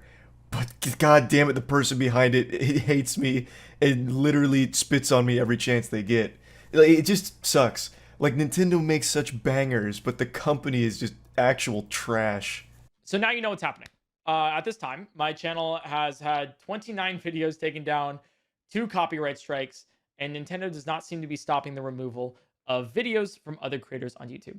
They've shown that they're striking down regular gameplay videos as well. It's sporadic, and their enforcement of their copyright is incredibly uneven. The thing is, without even considering fair use, all of these videos are very clearly in line with Nintendo's own game content guidelines for online video and image sharing platforms. Nintendo is going insano style right now, absolutely purging YouTube of all types of different content out of nowhere. Like, all of it's pretty nonsensical. It's not just modded content, it's actual just normal gameplay videos, like playing Breath of the Wild with like a challenge run and shit like that. I honestly wouldn't be surprised if they start taking down speed runs or even just general walkthroughs. Like, it's absolute madness. It's chaos. And there's just no way of defending this behavior from Nintendo. Point Crow explains that all of this content fits within their own content policy, as well as, of course, being fair use. They state that they encourage creative input and commentary for content around their video games, as well as like Let's Plays, video game reviews, which it doesn't really seem like they are saying that with a smile on their face, considering they're now just taking down all of these videos that have creative input and commentary. The things that they highlight that they don't allow are the obvious things, right? Where it's just like, you know, full Nintendo trailers or all of their soundtrack and shit like that. Things that other companies also don't encourage either. You might argue that modded content is in violation of these guidelines, but historically that's not the case. The terms of service for The Legend of Zelda says you cannot modify the game, but it also says that you cannot stream it, you cannot make videos of it, and you cannot otherwise broadcast it. Nintendo's game content guidelines changes this, though, by providing a license on top of the existing terms of service, which modifies the terms of service for content creators. All of the videos that they have taken down are in compliance with their own policies. A lot of games in their terms of service actually have similar statements, such as like no making videos or streaming the game or anything like that. But like Point Crow mentions, there's extenuating circumstances. There's like an overarching branch of it where they do modify that for the content creators and content that is made around their products. Because obviously in this day and age, any game is going to be like streamed or have videos about it. So a lot of companies encourage it, and Nintendo claims they also encourage it. They even talk about like how touched they are when people make Nintendo focused videos, which is the biggest fucking lie ever told. Like, my god, what a fucking fib. No shot. Every video made on a Nintendo game makes them angry. I feel like they view that as lost dollars, potentially. Like, oh no, a potential customer may have seen this video and now they're never going to bother getting the game because they got the whole experience from watching this one guy play Legend of Zelda Breath of the Wild by killing all of the trash mobs. No, we lost somebody. They've ruined us. Take them down. It's just something that has existed for a long time, right? No streaming the game, no making videos on it, but that's just not the way it's worked historically on the internet for a long time now. And Nintendo has understood that up until recently, where I guess they got hit by a fucking stupid beam and are now taking down videos again. Completely innocent ones. In fact, what they've demonstrated here is that they will ignore their own policies and licenses to selectively enforce their intellectual property. So, if you've uploaded any video that features any Nintendo content, no matter how transformative or directly in line with their published guidelines, you are at risk. You mentioned in your content guidelines that you are humbled every day by the loyalty and passion for Nintendo's games, characters, and world, and respect that we want to be able to express ourselves creatively by sharing our own videos and images using content from your game.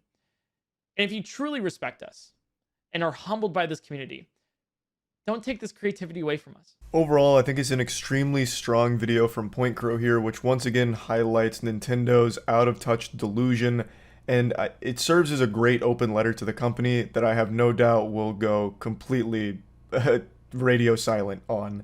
I don't think they're going to see it. I don't think they're going to care. They're going to most likely continue to take down completely innocent videos and maybe even whole channels that have covered Nintendo products or made Nintendo-focused content, all because they're just fucking evil. Like, I really don't know what it is anymore. This does nothing to help them. This just puts another blemish on their reputation. This doesn't get people excited for Tears of the Kingdom. This just makes more and more people afraid of Nintendo. And for a company that's supposed to be like all about family fun, I don't know why they want to be feared so badly, ruling their property with an iron fist and allowing no room for creativity or imagination in their worlds from the people that love them the most, like PointCrow mentions. It's just shit. It's just an actual pile of dog shit. And I wanted to talk about that. I'm wishing PointCrow the absolute best here, navigating these 2 strikes on his channel, because Nintendo is a fearsome foe. So I really am hoping for the best for him. He's a great guy, and Nintendo is anything but a great company. They're trash. That's really about it. So yeah. 3 days ago, I made a video talking about Nintendo being an evil, soulless corporation, as well as out-of-touch, archaic, and just downright goofy for the way that they treat online content creators like criminals. Most recently, they issued 2 strikes to a YouTuber named PointCrow because he made videos on Breath of the Wild that featured modded content. And in the eyes of Nintendo, that is a sin more unforgivable than murder. So they threw the book at him. They were coming with the meat. They tried to give him the business. They issued 2 strikes, and it wasn't just modded content they targeted, by the way. They also just targeted other videos as well on other games. A lot of it did feature mods, but some of them were just vanilla gameplay videos that they absolutely had a conniption over. Nintendo for a long time has historically shown that they hate their fans and absolutely despise when people play their games or enjoy their games in ways that they didn't plan for or in ways that they don't approve of. So for PointCrow showing mods and having fun making content around mods, they, started screaming bah humbug and shaking their fist at the clouds, and then hired their legal team of assassins to do as much damage to him as possible. And if it was up to Nintendo, they probably would have publicly hung PointCrow to make an example out of him for daring to play their games in a way they didn't intend for people to play them. Would have had him face the fucking firing squad. The reason I'm even mentioning all of this before talking about today's story is because it's only been 3 days and Nintendo has already upped the ante on how evil they can be and how unbelievably cruel they are. Like, I made a claim in that video that they don't listen to the community, they don't care about, negative reputation that they have or community backlash. They don't listen to it, they just kind of brush it off like it's just, little squeaking dog toys that they can just ignore. They don't care what the people are saying, they're not listening. But now, I'm almost convinced they must have heard what the community was saying about how evil they were and said, oh, you think that's bad? Well, watch this. And then they went even harder into degeneracy. So, what they've done, or what was revealed to the public today, is that they have completely ruined a man's life. And I'm not exaggerating. They are putting a man in debt to them for the rest of his life. There's a guy named Gary Bowser, and I'm not making this up. This isn't an alias. His name is fucking Gary Bowser. This sounds like fanfic. This sounds like the plot to the new Mario Bros. Movie. Like, it actually sounds made up, but it's real. Gary Bowser was working with a company called Team Executor. They were a hacking group that would hack consoles for profit, and one of their biggest products was for Switch. They would basically jailbreak the Switch and they'd sell it and make money off it, and Gary Bowser was one of the prominent members of this team, allegedly. And in a couple of years ago, he got caught, and he served 40 months in jail. His time in jail is coming to a conclusion now, and he's about to be released, but he's not off the hook yet. In fact, he's on to an even deeper hook. One that is going to be a life of servitude to Nintendo, because they are coming after him for an additional $10 million plus that he will have to pay back over the course of the rest of his life. He is going to have to forfeit 25 to 30% of his income every single month to Nintendo until he can pay off his $10 million plus debt to them, because he was part of that hacking group. That is a legitimate, life-ruining obligation that he will have to fulfill. Now, I want to make it clear, Gary Bowser is not a hero. He is not a saint. He was part of a group that was knowingly breaking the law for profit. He wasn't doing anything, just. He wasn't some, holy figure, breaking the rules for the benefit of everyone. They were very much in it just to make money off of all of this. He knew it was wrong, and what he's done is illegal. But I would argue spending 40 months in jail is punishment that fits the crime. I don't think they needed to add on an additional fucking generational debt that he and his grandkids wouldn't even be able to pay. Now, of course, his family's not going to be obligated to pick up the tab on the $10 million plus that he owes when he dies. But you get the point. The amount of money that Nintendo is forcing him to pay back over the course of his lifetime is one that could never be fulfilled by him and his kids working and his grandkids working and maybe even his great-grandkids working. It is an absurd punishment. Once again, I understand what he did was wrong and he's not a good guy, but this is just beyond excessive. Nintendo is a multi-billion-dollar corporation that's now face-fucking one random average guy in particular, forcing him to pay back a debt that he will never be able to repay. That $10 or $14 million means absolutely nothing to Nintendo. They wiped their ass with that amount of cash. Meanwhile, that means that Gary Bowser will never be able to live a normal life. He's going to be constantly paying this back forever. He's going to die with negative $10 million to his name. He won't even be able to afford a coffin to be buried in. It's just so far into the realm of lunacy here. And I actually imagine Nintendo celebrating this victory with handshakes all around and then laughing at the misery of Gary Bowser, who now has to send 25 to 30% of his income to this company every single month, where once again, I imagine once they receive those checks, they throw it right in the trash can and forget about it, because that amount of money is completely meaningless to them. Anyway, the situation is wild, but this is kind of the story, the general overview of it. I went over it more on stream, so I'll just play some clips of that. You honestly couldn't have scripted a better story, but it's real. And he had been sentenced to jail. Nintendo actually pursued action against him. He had made, I think, $300K from all of his, hacking. And he spent 40 months in jail, and he just got released. And now he's going to have to pay 25 to 30% of his income every single month to Nintendo for the rest of his life. And he will still not be able to ever pay that off. So long, Gary Bowser. Pretty sure chat made that joke when we talked about him 2 years ago, too. Which is still a fire joke, by the way. So he's paid $175 of his $10 million plus debt. So he's chipping away at it. He's making progress, ever so slightly. They wanted to send a message to other Switch hackers. It was a very significant moment for us. It's the purchase of video games that sustain Nintendo and the Nintendo ecosystem, and it is the games that make the people smile. It's for that reason that we do all we can to prevent games on Nintendo systems from being stolen. Heroes. You guys are such fucking noble saints. Thank you, Nintendo. Ensure that this man will never live his life without the fear of Nintendo down his neck. And then also while you're at it, why not strike a few more YouTubers who make videos on your games? You guys love to make people smile. The company just got a fine. They didn't like lock up and throw in the slammer every single person there. Meanwhile, Gary Bowser, he got the book thrown at him. He got the wood. It must have been something personal because his last name is literally Bowser. I have no doubt Gary Bowser got into hacking the Switch specifically because his last name's Bowser, so he's like, fuck it, I'll do it.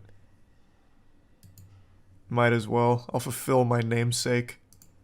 100%. Successfully argued that Bowser and Team Executor had caused Nintendo to suffer $65 million in losses due to console hacking software and devices used to play pirated Nintendo Switch games. I don't recall that. 65 million from the console hacking software? I gotta be honest with you, Chief, that seems like a bunch of baloney. I don't know why the number 300k keeps popping into my head. Maybe that's what Gary Bowser personally stood to gain, or personally gained from all of this. Or maybe I'm just way off the mark, but I really thought, or I vividly remember, like a report saying he had made like 300k from it all. But who knows? That could be wrong.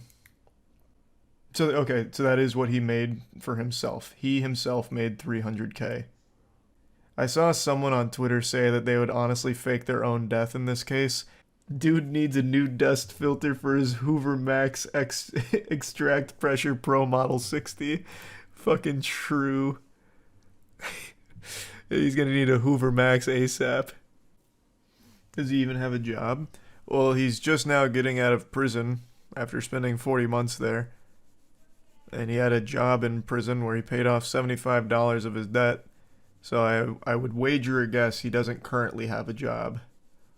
He's probably still hunting for one. Nintendo forcing Gary's Mod to delete 20 years worth of content. They're actually making a stink about Nintendo property being in Gmod now? Is there nothing Nintendo won't ruin? They have to be the most joyless corporation on the planet.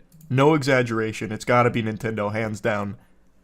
There's more joy from cigarette producers than there is Nintendo. That's incredible. Wow. Wow. I actually did not expect that. I have to look into this. There's no way. This has got to be some kind of misunderstanding. No shot. I heard it's not actually Nintendo, but some known DMCA imposter. We'll go through this. I've got to find out now. Didn't Nintendo sue a 10-year-old's birthday party, or was that a meme? They've sued so many people and cease and desisted so many, I don't know. That sounds like something Nintendo would do, but the one that always stands out to me is it was Marvel. And they shut down a child's gravestone having Spider-Man on it. Nintendo would send a cease and desist letter to a toddler for drawing a picture of Mario without paying them. That is the Nintendo way. So they've been issued a takedown notice by Nintendo. As a result, Face Punch Studios, developers behind Gary's Mod, are in the process of removing about 20 years worth of Nintendo-related content from the game. In an update to Gary's Mod Steam page, the developer stated, "Some of you may have noticed that certain Nintendo-related workshop items have been taken down. This is not a mistake. The takedowns came from Nintendo." That certainly doesn't sound fake. Is that currently still the case right now with the game?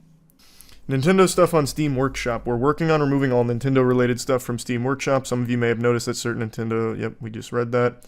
Honestly, this is fair enough. This is Nintendo's content, and what they allow and don't allow is up to them. They don't want you playing with that stuff in Gary's Mod. That's their decision. We have to respect that and take down as much as we can. This is an ongoing process as we have 20 years of uploads to go through. If you want to help us by deleting your Nintendo-related uploads and never uploading them again, that would help us a lot. That does sound like old Scrooge. Nintendo. We're going to see if it's actually Nintendo or not. Regardless of if it's actually Nintendo, it seems whoever is behind it is successfully bullying Nintendo-related property off of Gary's Mod. So they're already causing a huge change to it in a negative way.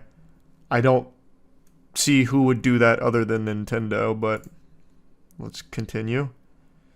Nintendo-themed add-ons seem to have begun getting taken down a few months ago, though Face Punch didn't publicly divulge that the company had issued the takedowns until earlier today. The process has been ongoing since then, and the developers are still working to remove it all, which is understandably a Herculean task.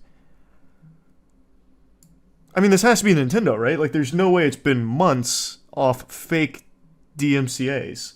Especially not against a big company like this. Like, Garry's Mod is still one of the most successful Steam games there is.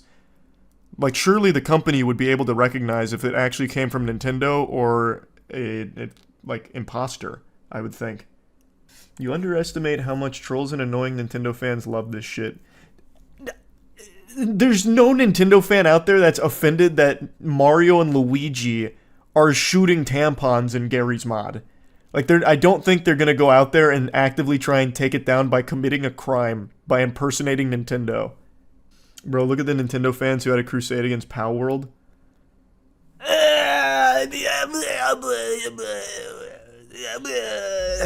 I guess. But I mean, that's just like Twitter, though. This is criminal. Oh, here's a post from 8 days ago.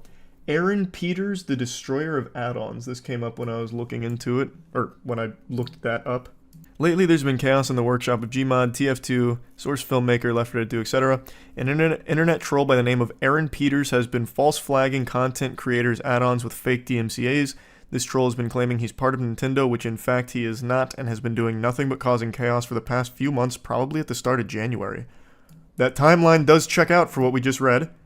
He has managed to target add-ons that are Nintendo or Nintendo-related. In some cases, he's managed to get rid of any add-ons that even have a smudge of a Nintendo character, even in a piece of art.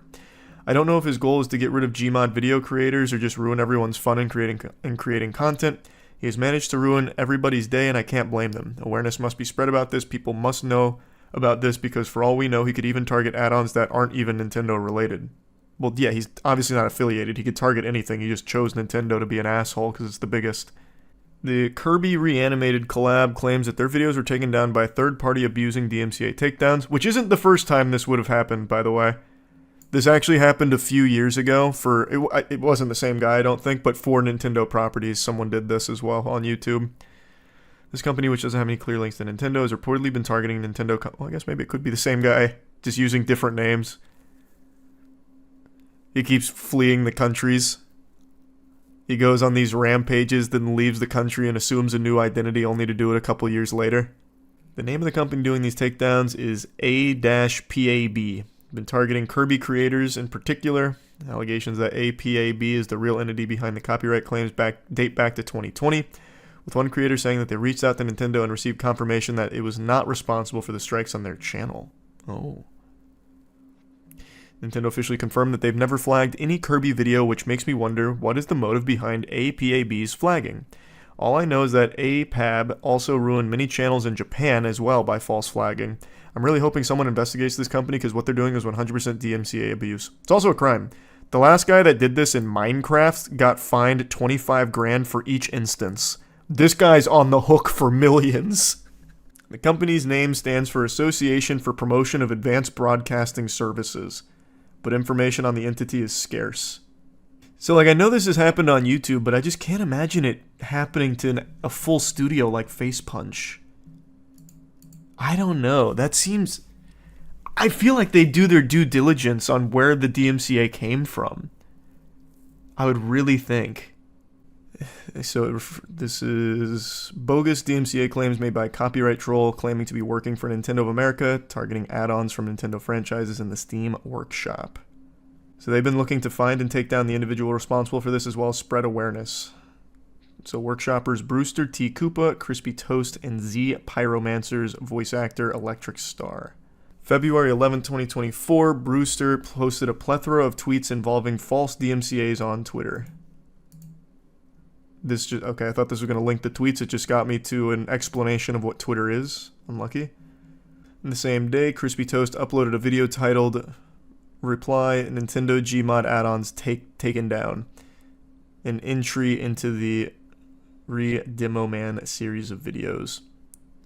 Let's see. I'm sorry.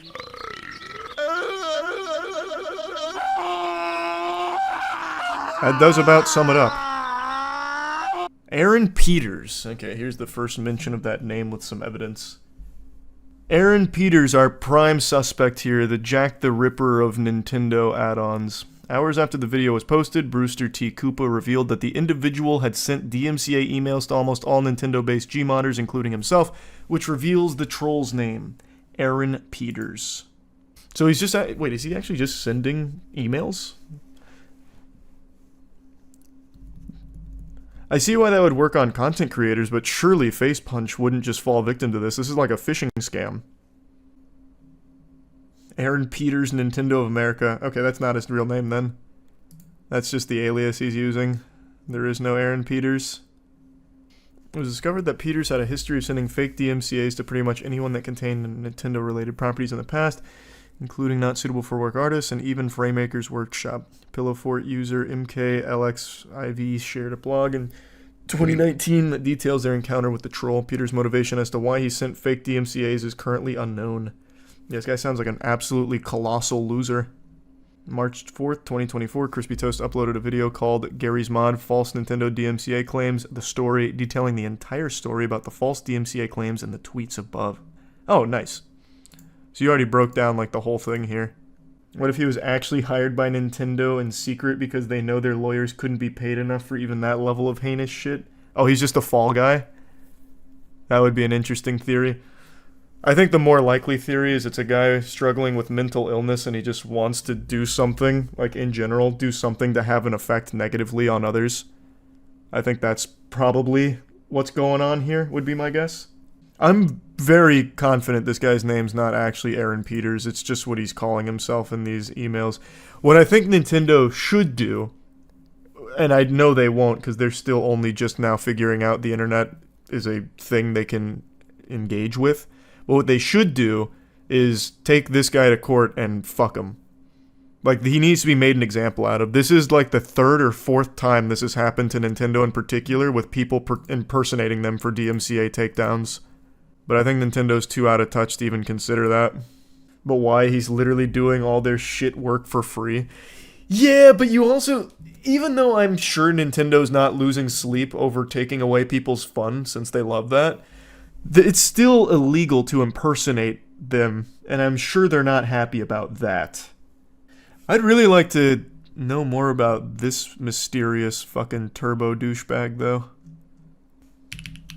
Because he's been doing this for years? But it does seem now that Gmod has been hit by this guy, not Nintendo. I'm just kind of surprised that Facepunch wouldn't have done more to investigate if they're authentic DMCA claims or not.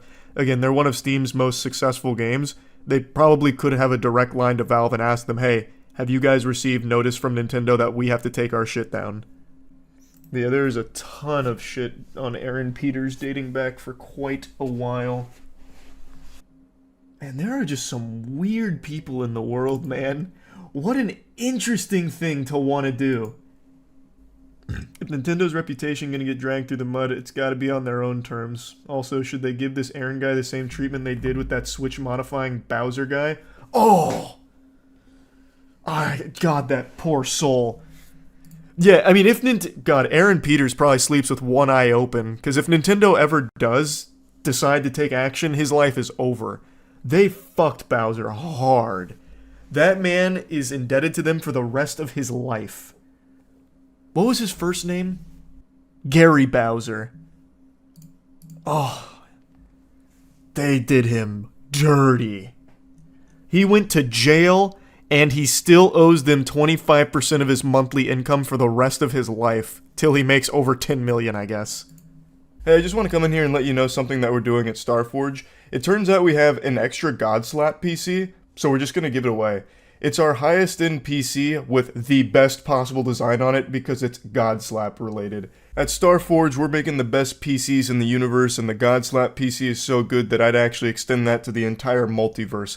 Just look at the design of the case here. It's spectacular. So yeah, if you want to enter the giveaway, there's a link in the description. A winner will be chosen at random, so if you enter it, good luck. It's obviously free to enter. Also, we'd have matching PCs, because that's the PC I use. It's a Godslap PC from Starforge. It's fucking amazing. So yeah, that's about it.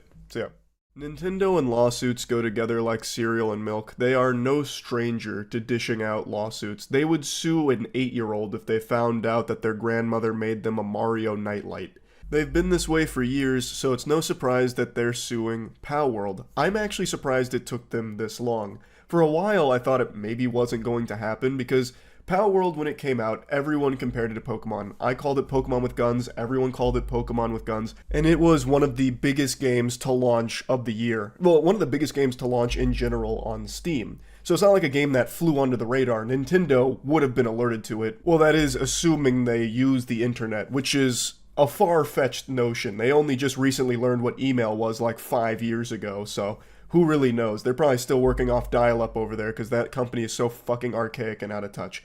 But there is a very slim chance that they weren't aware of palworld, and they vaguely talked about it. They did make some posts back when palworld was popping off that they will do anything they can to protect their copyright. And they also announced that they were going to be investigating, but a lot of time passed, tumbleweeds started to blow through, there was cobwebs on the story, nothing came from it, so I started to assume that maybe they didn't find anything that they had any real legal ground to pursue palworld over. But it turns out that was wrong. Instead, they spent all this time charging their alt. So now Nintendo and the Pokemon Company have jointly filed against the company behind palworld, Pocket Pair. Also, I'll just go ahead and say what everyone's thinking.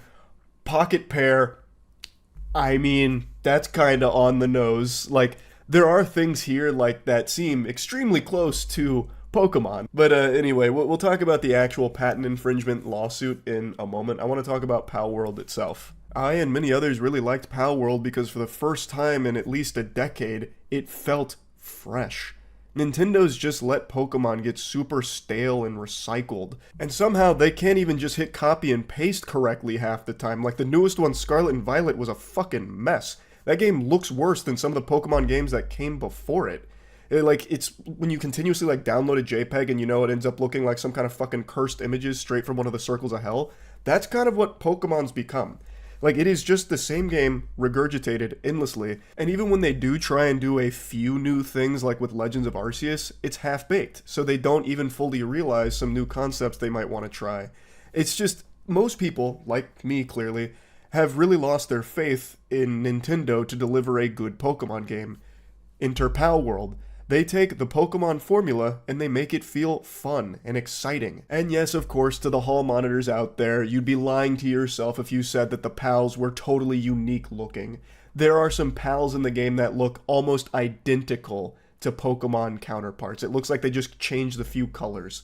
But you're not going to hear me whining about that, not going to order any french fries there and shed tears over them having similar designs from their pals to Pokemon, because Pokemon doesn't fucking use them for anything worthwhile. So, I don't really care. I'm not going to be upset on behalf of a billion-dollar company for it, but I did think this was going to be the strongest case Nintendo had against palworld, because the designs are almost identical in some situations. But it doesn't seem like that's what they're going for. So, the patent infringement lawsuit. That means that they believe palworld infringes on a patent they hold. So, not like designs or anything. Instead, they are seeking an injunction against infringement and compensation for damages, which indicates the lawsuit is civil. And according to an attorney, the fact that it's a patent infringement suit and not a copyright claim means the case isn't about copies of Pokemon themselves, but rather some aspects of the game design that Nintendo and the Pokemon Company protect as a new invention patented. That really raised a few eyebrows because, like I said, the main thing people point out is how similar the designs of some pals are to Pokemon. So you would think that they'd go after them for a copyright infringement, like, hey, you've taken our characters and you've made one-to-one knockoffs. You've made bootleg Pokemon over here. But they're not. They're not trying to make the argument, hey, you took a Rayquaza from us and turned it into a Rayquazar in palworld. They're going after them for patents, meaning like technical inventions that they own the rights to. So in when it comes to games, sometimes things that are patented are mechanics. So the most notable one that I see referenced a lot, and it's one that I think about from time to time, is the Nemesis system from the oh my god, my nose is really getting congested here. Is the Nemesis system from like Shadow of Mordor, Shadow of War. That's an incredible system, and there's a reason you've never seen it used since. It's because Warner Bros. Has that patent and they just shove it up their ass and just sit on it. They don't use it, and no one else can use it because it's patented. There was also a really notable one. You know, mini games that used to be in the loading screen of games a long time ago? Well, that was patented as well. So there was a reason why you no longer had mini games when a game was loading for such a long time. It was patented. Now, conceptual and visual similarities aside, Palworld and Pokemon play wildly different. Palworld is a survival game with an emphasis on exploration, building, and combat. Like, you use fucking guns. Like, it is wildly different from a Pokemon game from a gameplay perspective and what you're actually doing. So it's weird to target that. However, it seems, and this is the best guess that people have, that Nintendo has a patent on video game character throwing an item to catch a monster while out in a field. So the Japanese application specifically refers to Pokemon Legends Arceus, which allows players to throw Pokeballs in the overworld rather than limit catching to wild battles. It also includes what looks to be a version of the game's Pokedex pages, which track information like how many times the player has encountered the Pokemon in question or has seen it use a specific move. Palworld does contain catching mechanics similar to Pokemon Legends Arceus, so this may be one of the patents included in the lawsuit. Additionally, developer Pirate Software speculates that the lawsuit relates to Palworld's Pal Spheres, which are similar to Pokeballs, and Nintendo filed a patent for this in Japan back in 2021 and got it approved in 2023. I think the speculation is probably correct here. Those are like the two main gameplay mechanics that Palworld has that Pokemon also has. I can't really think of any others off the top of my head that are patented, at least. So I think that's probably where they're heading with this lawsuit. And I know a lot of people have talked about this, but I want to echo it. Patenting gameplay mechanics fucking sucks. It stifles creativity because a mechanic can work as a foundation that others can build upon and create something beautiful out of. That's like the very definition of how some art blossoms. It starts somewhere and it evolves through others doing similar things but growing it in different ways. So if you patent something and forbid anyone else from touching it, it really sucks for every person that's not the company with the patent.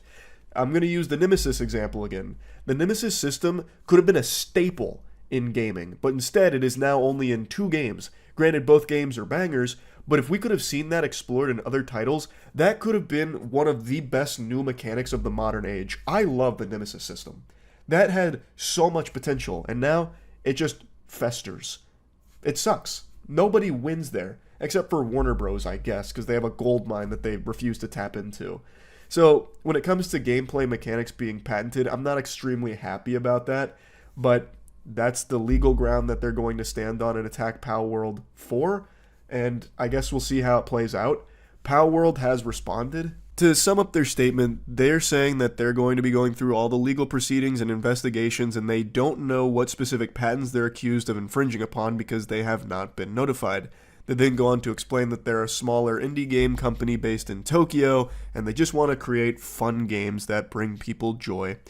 They then say it's unfortunate we'll be forced to allocate significant time to matters unrelated to game development due to the lawsuit. However, we will do our utmost for our fans and ensure that indie game developers are not hindered or discouraged from pursuing their creative ideas.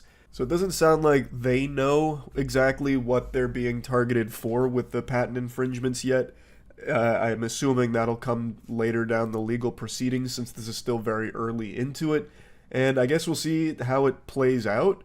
I imagine Nintendo probably wouldn't, well, Nintendo and the Pokemon Company probably wouldn't pick this legal battle if they weren't confident they could win. These are billion-dollar companies going after Palworld now.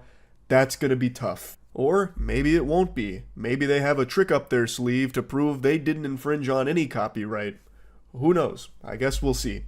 Anyway, though, that's about it. So, yeah. I like Nintendo games. I don't like Nintendo as a company. I've said this for 6 years now. Nintendo constantly makes decisions that are actively just hurting the biggest fans of their property. It seems like they're just hell-bent on ruining people's passion for their properties. They're just on this warpath against fun itself. It's like when SpongeBob had to teach Plankton what fun is. That's what the community constantly does for Nintendo, only for them to just shout bah humbug and then send you a cease and desist, or just outright slap you down, or if you're a YouTuber, issue you a strike. Oftentimes Nintendo is just evil for the sake of it. Like, I'm talking mustache twirlingly sinister. Like, the Nintendo Corporation is a villain that Mario would have seeked to slay in one of his games. Like, I remember a case like 4 years ago where Nintendo banned a handful of streamers for playing Hyrule Warriors Age of Calamity early.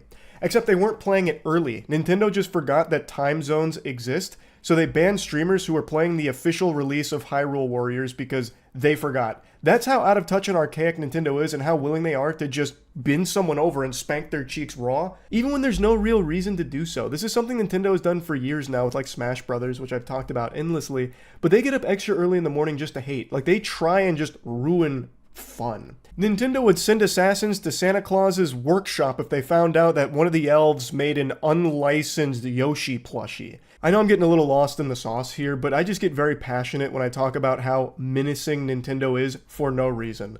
So the reason why I'm talking about them today is because they've just dealt a massive blow to emulation. Nintendo deserves more shit than a porta potty for this, and I really hope they get huge backlash for it, because I think this is just completely unacceptable. It started 2 days ago with a channel called Retro Game Corps announcing that they had received strikes for content that had a Nintendo game running on an emulator. The channel owner explains that they are considering a counterclaim under fair use as it was educational and transformative and had no effect on the market. It was a demonstration of a console no longer for sale. Even the Wii U eShop is closed, so the company itself has no means of earning revenue from Wii U sales. So this is one of the core components and what makes emulation so important. There are games that aren't being sold anymore and cannot be accessed outside of emulating them. It's fucking ridiculous. It is an incredibly important tool for preservation. But the only thing Nintendo's interested in preserving is that chip on their shoulder they have against any kind of internet content that shows their games. So they once again overstep and issue strikes for this, which is something Nintendo has done since the dawn of YouTube itself. There was a time period where you couldn't actually have a YouTube video that had a Nintendo game in it because Nintendo would have your account banned. They fucking hate it for some reason. They try and protect their copyright with an iron fist. And I know there's always people that have Nintendo's cock in their mouth trying to make arguments on their behalf, doing free PR for them, fighting their battles, saying things like, oh yeah, but people will download games that they don't have on emulators and that hurts Nintendo. Load of baloney. That's dirty barnacles, especially in cases like this.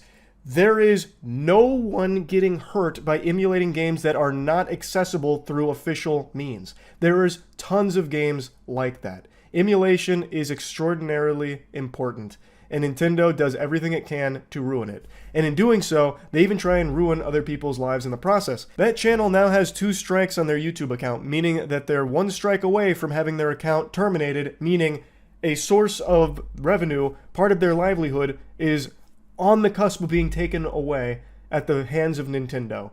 And no amount of groveling at Nintendo's feet ever appeases them. The only thing that appeases them is complete fucking destruction of fun and destruction of emulators. So the big thing that happened today is they just shut down Ryujinx. Ryujinx is one of the last main remaining Switch emulators, and it just got wiped out today. Like the dinosaurs with the fucking meteor, Nintendo came in and they put the kibosh on it. According to an official statement on Ryujinx's Discord server, developer GDK Chan was contacted by Nintendo, offered an agreement to stop working on the project, and the agreement wasn't confirmed, but the organization has been entirely removed. So here is the Discord announcement about it, talking about how it's going to cease operations. And like I mentioned, this is one of the last remaining Switch emulators. This isn't the first time Nintendo's done this. They took down Yuzu not that long ago, which was the big boy on the block. That was the sheriff in town. Yuzu was the go-to Switch emulator until Nintendo put it in the crosshairs and they took it out behind the barn. Nintendo's motto is, you'll have fun with our games the way we want you to. Any other way that you enjoy our products is not acceptable, it's not permissible, it's illegal, you're going to jail, buster. Nintendo has a set way that they believe things should be done with their property. And we see it in Smash Brothers, where they don't believe it should be a competitive game, so they've never shown support for Smash Brothers and have even actively gone out of their ways to shut down tournaments over the years. And that's just a community of people that love their games, trying to put on events for their games, and Nintendo sometimes comes out there and says, nope, shut it down, pussy. Like, they go out of their way to ruin fun. They've been a little better about not destroying Smash tournaments recently, but historically, you've always just had a coin flip on whether or not Nintendo's going to show up and just say, that's enough, take this down. And it's that way for so many things. It's just so unnecessary, and it's always so heavy-handed. They always choose, like, scorched earth, like the most aggressive path they can take. Strikes on your channel, banning your stream for 48 hours, like shutting down your Twitch channel for 48 hours, which is fundamentally, like, to put that in perspective, Nintendo having that power is basically Nintendo showing up to your job and firing you for 48 hours. Like, that's how extreme it is. It's so stupid. It's silly. Well, it would be silly if it wasn't so destructive. And it's not like they're doing anything good. Like, they're not releasing an emulator of their own. Like, they take down these emulators, and then what? Then the games are just inaccessible. Some games you will never be able to play again now. There are some games that now just fade into memory. A myth, a legend, even, that can never be played again because Nintendo is destroying emulators.